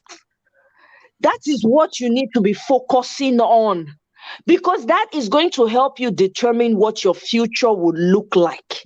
If we just do things, it be like we just run through life for Nigeria. We don't even stop to think, say, okay, does this make any sense? And the last caller that called made a lot of sense. When I was coming up too, there were people who used to come from America then. They will come and be marrying women in the villages. Most of them were old and scrunchy looking. I used to wonder, hell, why would somebody come all the way and say they want to? In my mind, my childlike mind, then I used to wonder, are there no women in these countries that these men are? They will come from different parts of the world, Germany, if it is wherever. They will come and marry these women and take them. Meanwhile, these men are already old. It doesn't And make that's not any their first sense. marriage. And it's not their first marriage. Sometimes it's their second, sometimes it's She, let's find her. Yeah, there. We can hear you. Yeah. Why are you kissing? Oh, it's my baby. Oh. Sorry. I didn't know. I've added you with a hear mwah, mwah. Who they What is sorry? it again? Who they kiss It's for me. there? It's me and my baby, yo.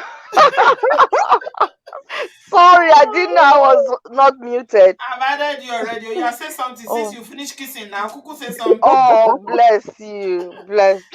Honestly, this I joined in. I was in and out of the show. It's very, very stressful to the mind. I mean, it's mind-boggling. It's one of those cases that you hear and you wonder, are they really human beings? Are these people? I mean, what would drive somebody? And that is to tell you that for the man to be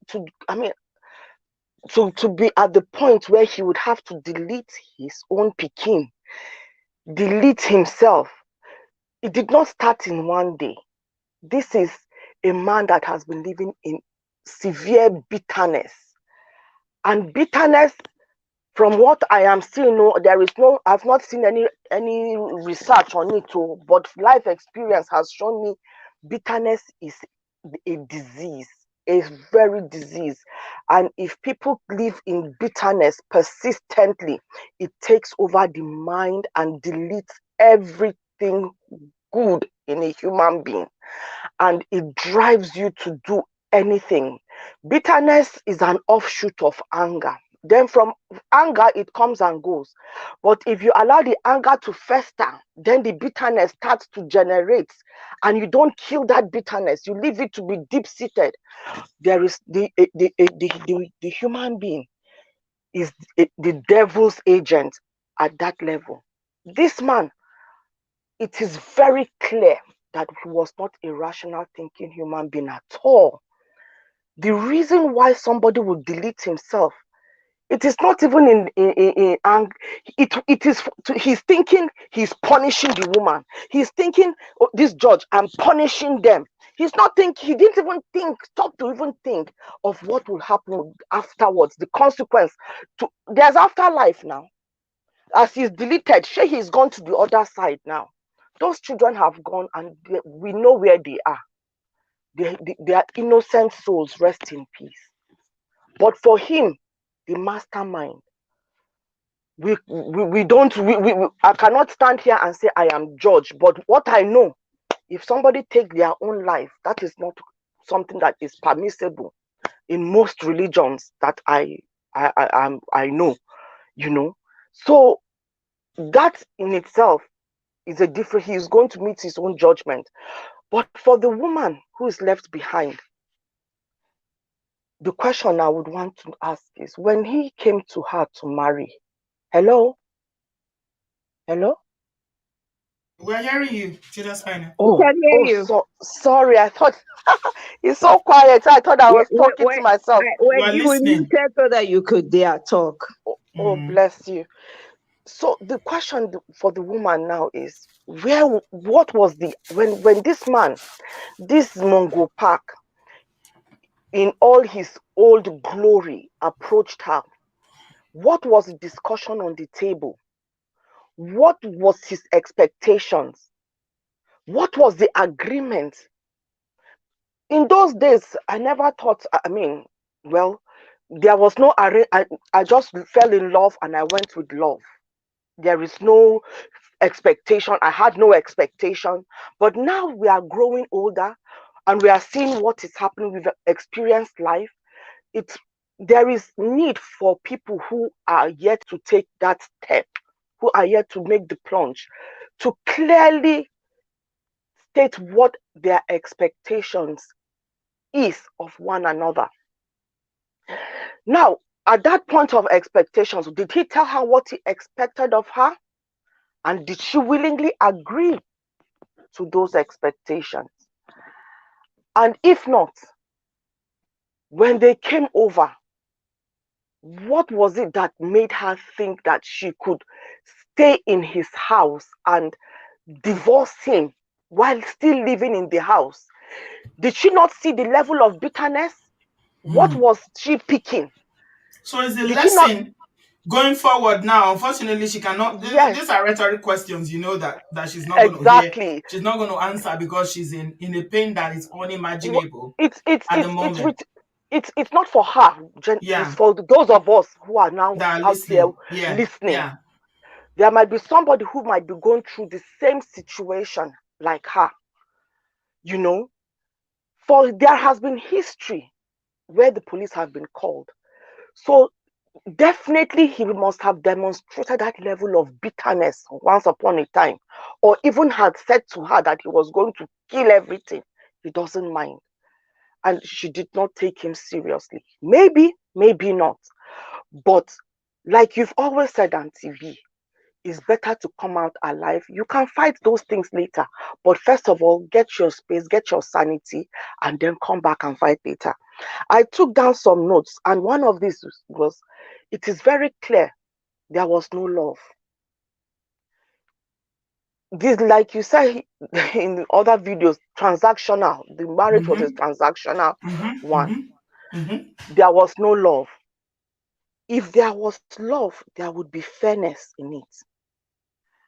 Because, number one, when you marry a person whom you know you will, when you marry somebody, there is a level of investment, whether we like it or not, both on the side of the woman or the man. Investment or sacrifice, both will make at one point in time. But the dimension of the sacrifice or the investment might not be equal in dimension. However, if there was love, they would be fair to one another. They would have expectations that have not been met, but the love will eventually make those expectations to be able to be something that they can work on and compromise. On both sides, I'm not looking at the man or the woman alone. I'm looking at both sides. If both had love and were fair to one another, we wouldn't be sitting here talking today. The man would not feel aggrieved. He wouldn't feel aggrieved. He didn't love this woman. It doesn't sound to me like he loved this woman at all. She was an investment in his old age. And these men marry these women very young because they want them to be their carer when they are in their old age. We don't know a lot of these stories, but we've had situations, or we've come across situations where men know that they are not well, and they go and get wives. They marry wives who are their carers. Some of these wives know that they are coming to be as carers, and there are issues. It's not just within the Black community. It happens a lot in the Asian community. In instances where the woman is brought over thinking she's coming to marry somebody, only to come and find out she's marrying somebody with learning disability. And there's DV, mostly perpetrated on the woman. In that situation, that situation, she was not told the truth. She was brought here under a false pretense. Was that the case in this scenario? And in a lot of scenarios that we have within our community, that these women are brought under false pretense, we don't know. But then again, I'm just, from my own parties, if there is love, there would be fairness. Sacrifice and expectations, sacrifice and investment go hand in hand when you go into a marriage. But the expectations, once they are not met, it should not be a deal breaker. More so if it was not spelled out from the very beginning. Some expectations are not spelled out, but as you go into it, you now start developing expectations that you never mentioned from the very beginning. They are never spelled out. No. Exactly. These expectations are never spelled out. It's just a marriage. Exactly. And they never discuss the basics. They just say, I marry you, I bring you abroad. When you come, you start to discover. That's the truth in most cases. So that's what I'm saying. So a lot of these stories we are hearing, there was never love. Because if there was love, those expectations would be at the back burner. Yes, okay, you didn't meet my expectations. Let us juggle it. Let us see. Let us be fair. You will reason from a point of fairness. But it is the lack of fairness, the lack of genuineness, and that is what is killing us right now. We are not being honest with ourselves. We are not being honest with the other person. Let us treat other people the way we want to be treated. If that man treated the wife the way he wanted her to treat him, she would reciprocate. I'm sure there are women, but in my sphere of influence, I have not seen a woman that has not jumped in with her whole body in a marriage. All she wants is for the man to show her love. And like I think you once said, it is the Bible that commanded that the man should love the woman. And I have not seen a woman that has been loved that has not submitted. In fact, you can stay at home and not work. She go and bring her paycheck and put it and give it to you and abandon it in your doorstep for you to do whatever you want. Because she knows that you have a covering over her. You love her and you will be fair towards her. You will take care of her and her children. Yeah. So it is that lack that is totally not there.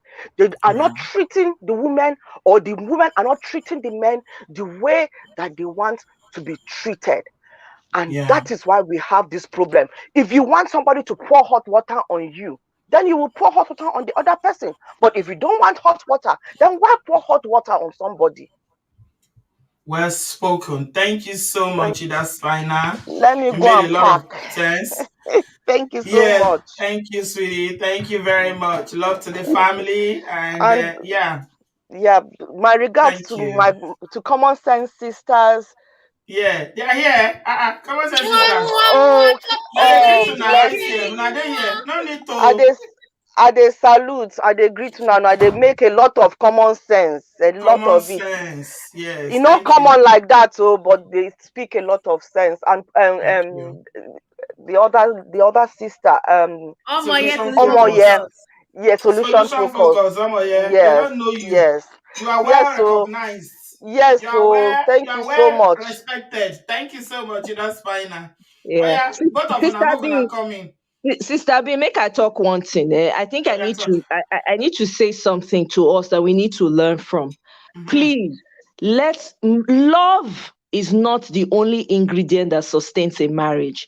The feelings of love that we think we have when we meet someone, yes, it is a very fantastic feeling. You're feeling like, oh my God, I can't breathe without this person. I can't do this.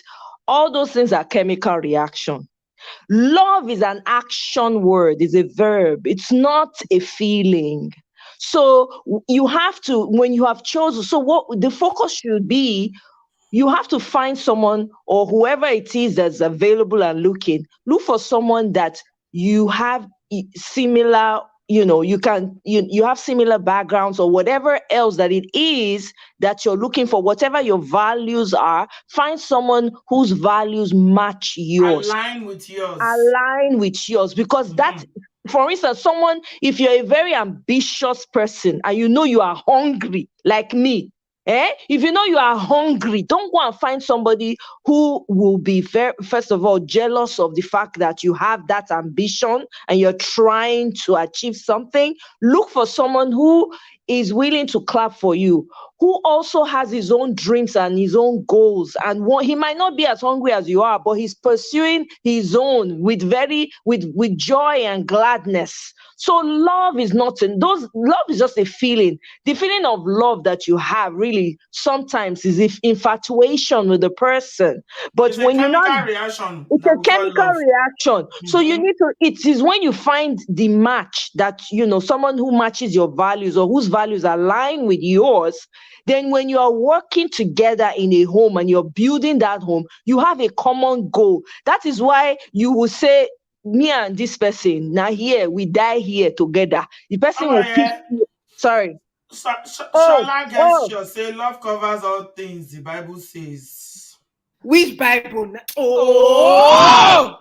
You put our Bible, our holy Bible. Hello, where they say define love for Bible? I beg, please bring up that scripture. And What which of the did Bibles they are say beg? You know, love say there are is? different versions. Love is kind. Oh, today not be Love is He say patient. love because they talk say love is not enough. Now he answer say love Love covers all things. love is not enough. What the Bible talk about love? Let's not take it out of context. The Bible says love is kind. What are the characteristics of love? Please, when we read Bible, when we read them with complete understanding, love is kind. Love does not envy. Love is not easily angered. Please, let's go and check it. Let me Because tell you something, ladies. I did a series. I know you guys will remember, Common Sense Sisters, because not be today. We don't do this matter together. Now they follow me to person. Now go remember this. I did a series about why love is not enough for marriage. It's still on my YouTube channel. They no go hear word. And at least all the reason where be say people where they marry for love, they say it's good though. Not be say I'm not saying love is not important. I say love is not enough. It's still there. Go and watch it, then you will see. Let me tell you something. If you cannot pay your rent and they are sending bailiff to your house, that love go clear very quickly. Come up for your eye. Thank you. Please shout it out for the people in the back. The love go clear quickly. Now go start to beat each other up. For God, love will you know how they write letters in the obodooyinbo when you are owing debt? They'll first start with a small letter. They write to say, okay, your bill is due now. You've not paid it. Small time, they'll come write in bold. They'll come make them very bold. Capital Pay it before this thing. Or so. Next thing, they'll come write with red. They will use red to write it. They'll say, if you don't pay, you will take you to bailiff. If you not pay that one, they will take you to bailiff and take you to court, and you will cure all the charges. The bailiff will come to your house. Love in the mud. Love in the mud. Make I say how the love for winter when they throw you out, how the love would they sustain you when you are with somebody that refuses to work and says it's too cold. Like that movie when the guy, there's one movie like that I watched where the guy said, I can't go to look for work, it's too cold. Let me shock you. Let me shock you until they will come back and tell you love is patience. Oh, if African want to do you with religion, I'm just seconding the motion of what Solution Focus has said, that love is not enough. Some of you don't know the meaning of enough. So maybe you should go and search for the meaning of enough. They did not say love is not important. Love is not enough. Yes, Netta, love cannot pay bills. Exactly. And Solution Focus is being realistic. The person when say love in the Bible, you yourself, you know that comment that you type, you yourself, you know. When they use Bible, go buy house. You yourself, you know that if you take it to Nigerian court, will they watch judging matter Nigerian court? Let me shock you people. When people go say, wait, those way they owe bills, just judging matters. Now judging matters. The man say I will run around and just see I can pay the bills. Judge Williams says so. How is running around going to bring the money that you have to pay the bill? That is the Nigerian court system. So what we are saying here is that Omoye is right about this thing, and the person that put that comment, the person know.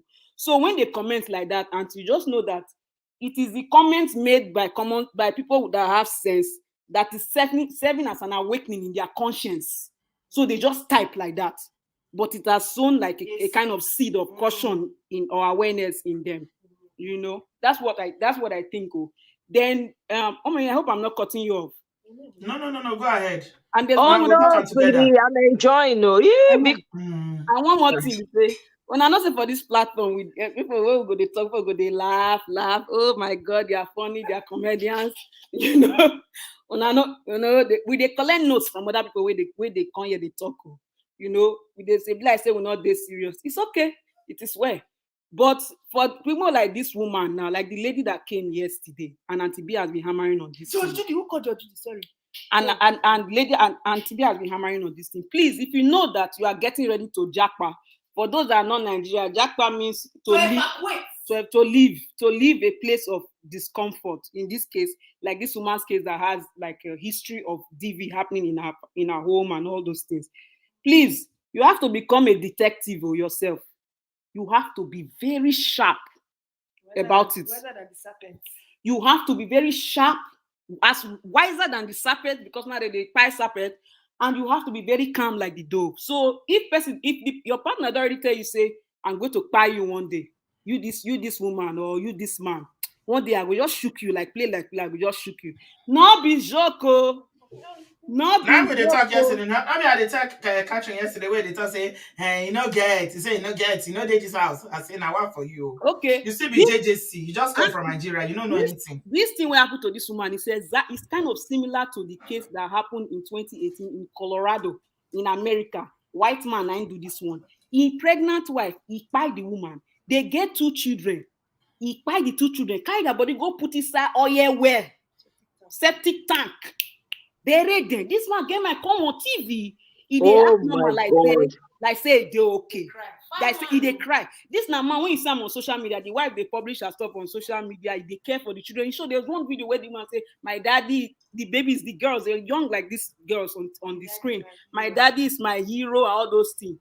This man buying 2 daughters, buying pregnant wife because of another shenke, another woman. So it can be either infidelity issue or what they call it, financial issue, like in this, or control ego like this.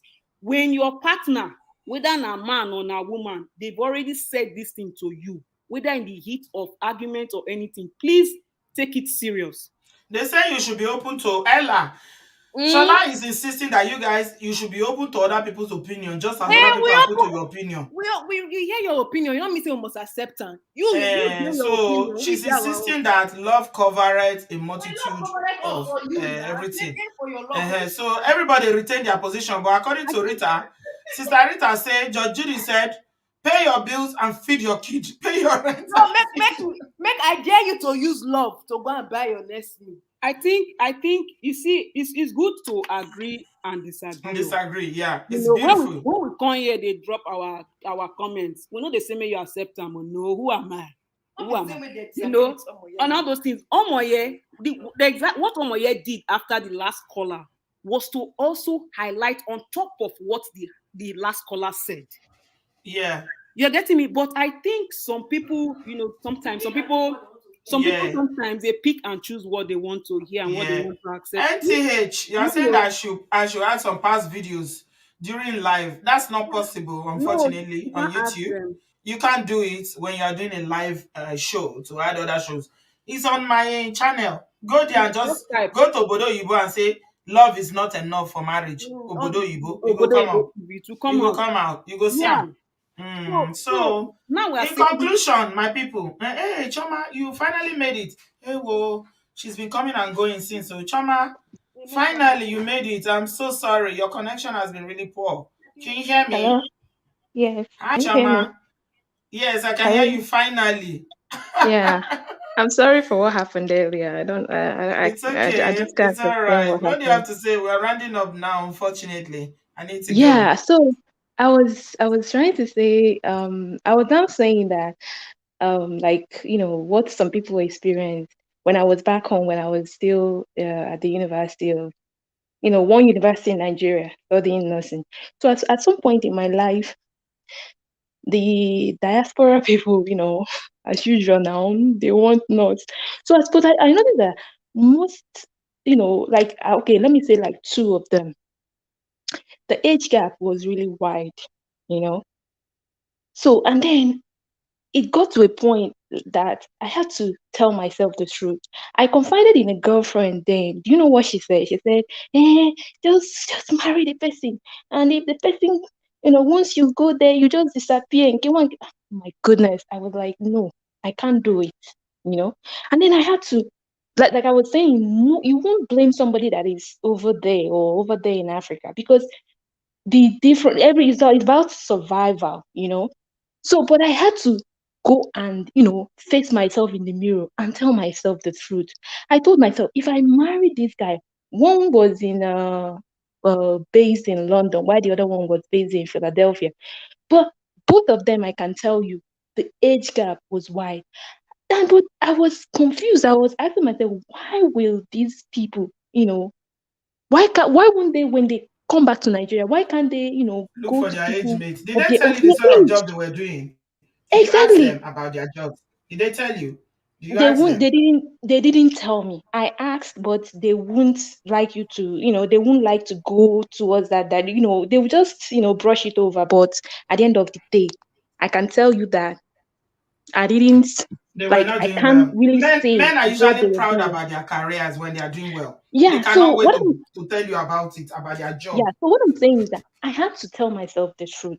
I told myself, if you marry this person because you go, you know, it's about survival, you just want to, you know, get out of the country, go have a better life. When you get there eventually, are you going to cope with this guy? Because I asked myself another question. If this guy, for instance, is based in Nigeria, will I marry him? And the answer is no. So why will I marry him? Because, you know, with the age gap, just because he's out of the country. For me, it In didn't Nigeria, you make will not look sense. at him twice. I wanted to look at him twice, you know? So now, unfortunately for me, not that, you know, although it's natural for someone that is still in Nigeria to, you know, you have the, you know, to have the desire to leave the country, which I won't deny, I had then. But to use that means to get out of the country was a no-no for me, because I didn't want any wahala. Now, I think one of the things that influenced my decision was that before then, there has been a situation of people from my hometown, a man killing his wife here in America. These people, both of them are from my hometown. Chama, So is that deleting means, we use. sorry, delete. I'm so sorry. Delete that, you know, deleted, you know, the other person. The man deleted the woman. I'm so sorry for that. So all these things, kind of formed the decision, helped me to arrive at my own conclusion that this is not what I want for myself. Fortunately enough for me, even though at some point I wasn't even thinking about, leaving Nigeria and all that, but fortunately for me, I found a way to get out of my own, to get out of, Nigeria and migrate to the US on my own. Now I met somebody here. I met, if somebody that I started, I talk to every now and then. Someone from West Africa. I don't want to mention his country, but he's not Nigerian, but another country from West Africa. This man is in his, he should be in his maybe early 60s. And he told me of a story about how he wanted. Choma, I need to go now. Can you summarize, please? Because of time. What I'm trying sorry. to say is that this man wanted to go down there and marry someone that is, the age gap is too wide. And I was telling him, why don't you, do you know what you're doing?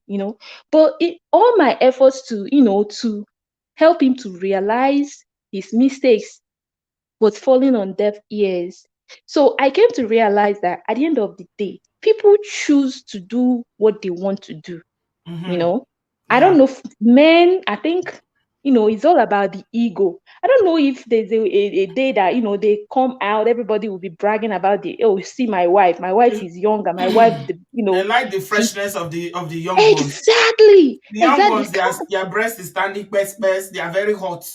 But they've forgotten that when you bring down one, you that is Baba, very soon you cannot perform against you. You start saying, oh, maybe you are cheating, you are looking outside. So what goes around comes around.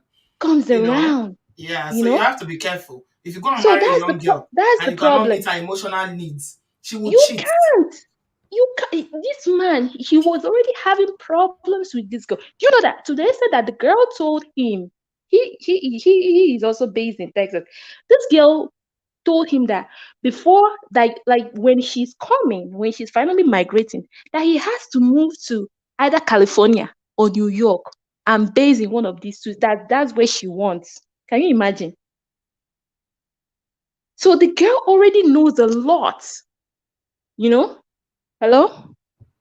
Yeah, I'm hearing you, my dear. So the girl was already the girl was already, putting him in a high jump already. That's good for even him. though It's she was okay. still in Nigeria. Yeah. Somewhere in West Africa. So I was now advising him, why don't you, even if you're going, to Africa to get a wife, your home country to get a wife, when you get there, why don't you find somebody of your own age? That would be better for you. But those things I was saying, we are falling on deaf ears. I can tell you that. Don't worry about that. It's okay. As you lay your bed, so you lie on it. Thank you very much, Choma, for being here tonight. Thank you so and for much. sharing. Yeah, thank you, my darling. Yeah. We are leaving now. So, Common Sense Sisters, Ella and Solution Focus at once, both of them. Let's summarize and end because we've done 3.5 hours. And they go work tomorrow. Okay, may I just quickly, because I get meeting in a couple of minutes myself. So here's the last thing I'm going to say. There's a lady that posted in the comment section, I believe it's Sister Pauline, right? She said something now, I can't remember, it just escaped my head. But yes, she said something. She said selfishness is the root. Really? She said something about selfishness, that some of these men are afraid to be on their own. They cannot be on their own. Okay, is it the one that says that they will marry because they need somebody to cook and clean for them? No, she said that some of these men don't know how to be by themselves. They don't know how to be alone. That's why they go and marry. Yeah, she posted it a while back, and you actually reflect. You showed it here too on your screen at one point. So that is so true. That is the bane of the issue. We don't have enough people, we don't have enough open minds in Nigeria that are educating people and helping them understand that if you cannot be on your own 100% of the time, you cannot be a fruitful partner for someone else. You'll be draining the other person. How about learning to cook, develop yourself on your own? Act like, what if I am left in this world by myself? What will I do? How about that? because of the way Nigeria is, because of the way people are brought up and all of that, the men are trained to just rely solely on the women to do most of these things, and then they encourage you marrying at whatever age. That's what our great grandfathers did. Doesn't mean we have to continue in the same steps. And the women also have the same, some mentality like, oh, this person is in America, let me go. There's not enough, check on yourself and say, wait a minute, with this person, I don't think I want to be with this person, no. Or just because I want to go to America, hell no. I can hustle by myself here and make money. There's no thought process like that. We don't plan our lives as Africans. I think somebody put that in the comment as well. We don't. We just run through life as if it's a jungle. Anything we catch, we catch. It's not like that. We're creating problems for our children and generations to come after. We have to be very careful. Let's encourage people being by themselves, being a whole human being first. Spend time. Don't be afraid. It does not kill. Because at the end of the day, when you stay by yourself, you might not even want to get married. That's just the truth. You might not even want to have kids because you haven't even processed the thoughts enough. You don't even know what you want for your life. So we just do things blindly. We know they think I'm at all. Let's start doing the necessary work because we are creating unnecessary issues generation after generation after generation. Let's do better.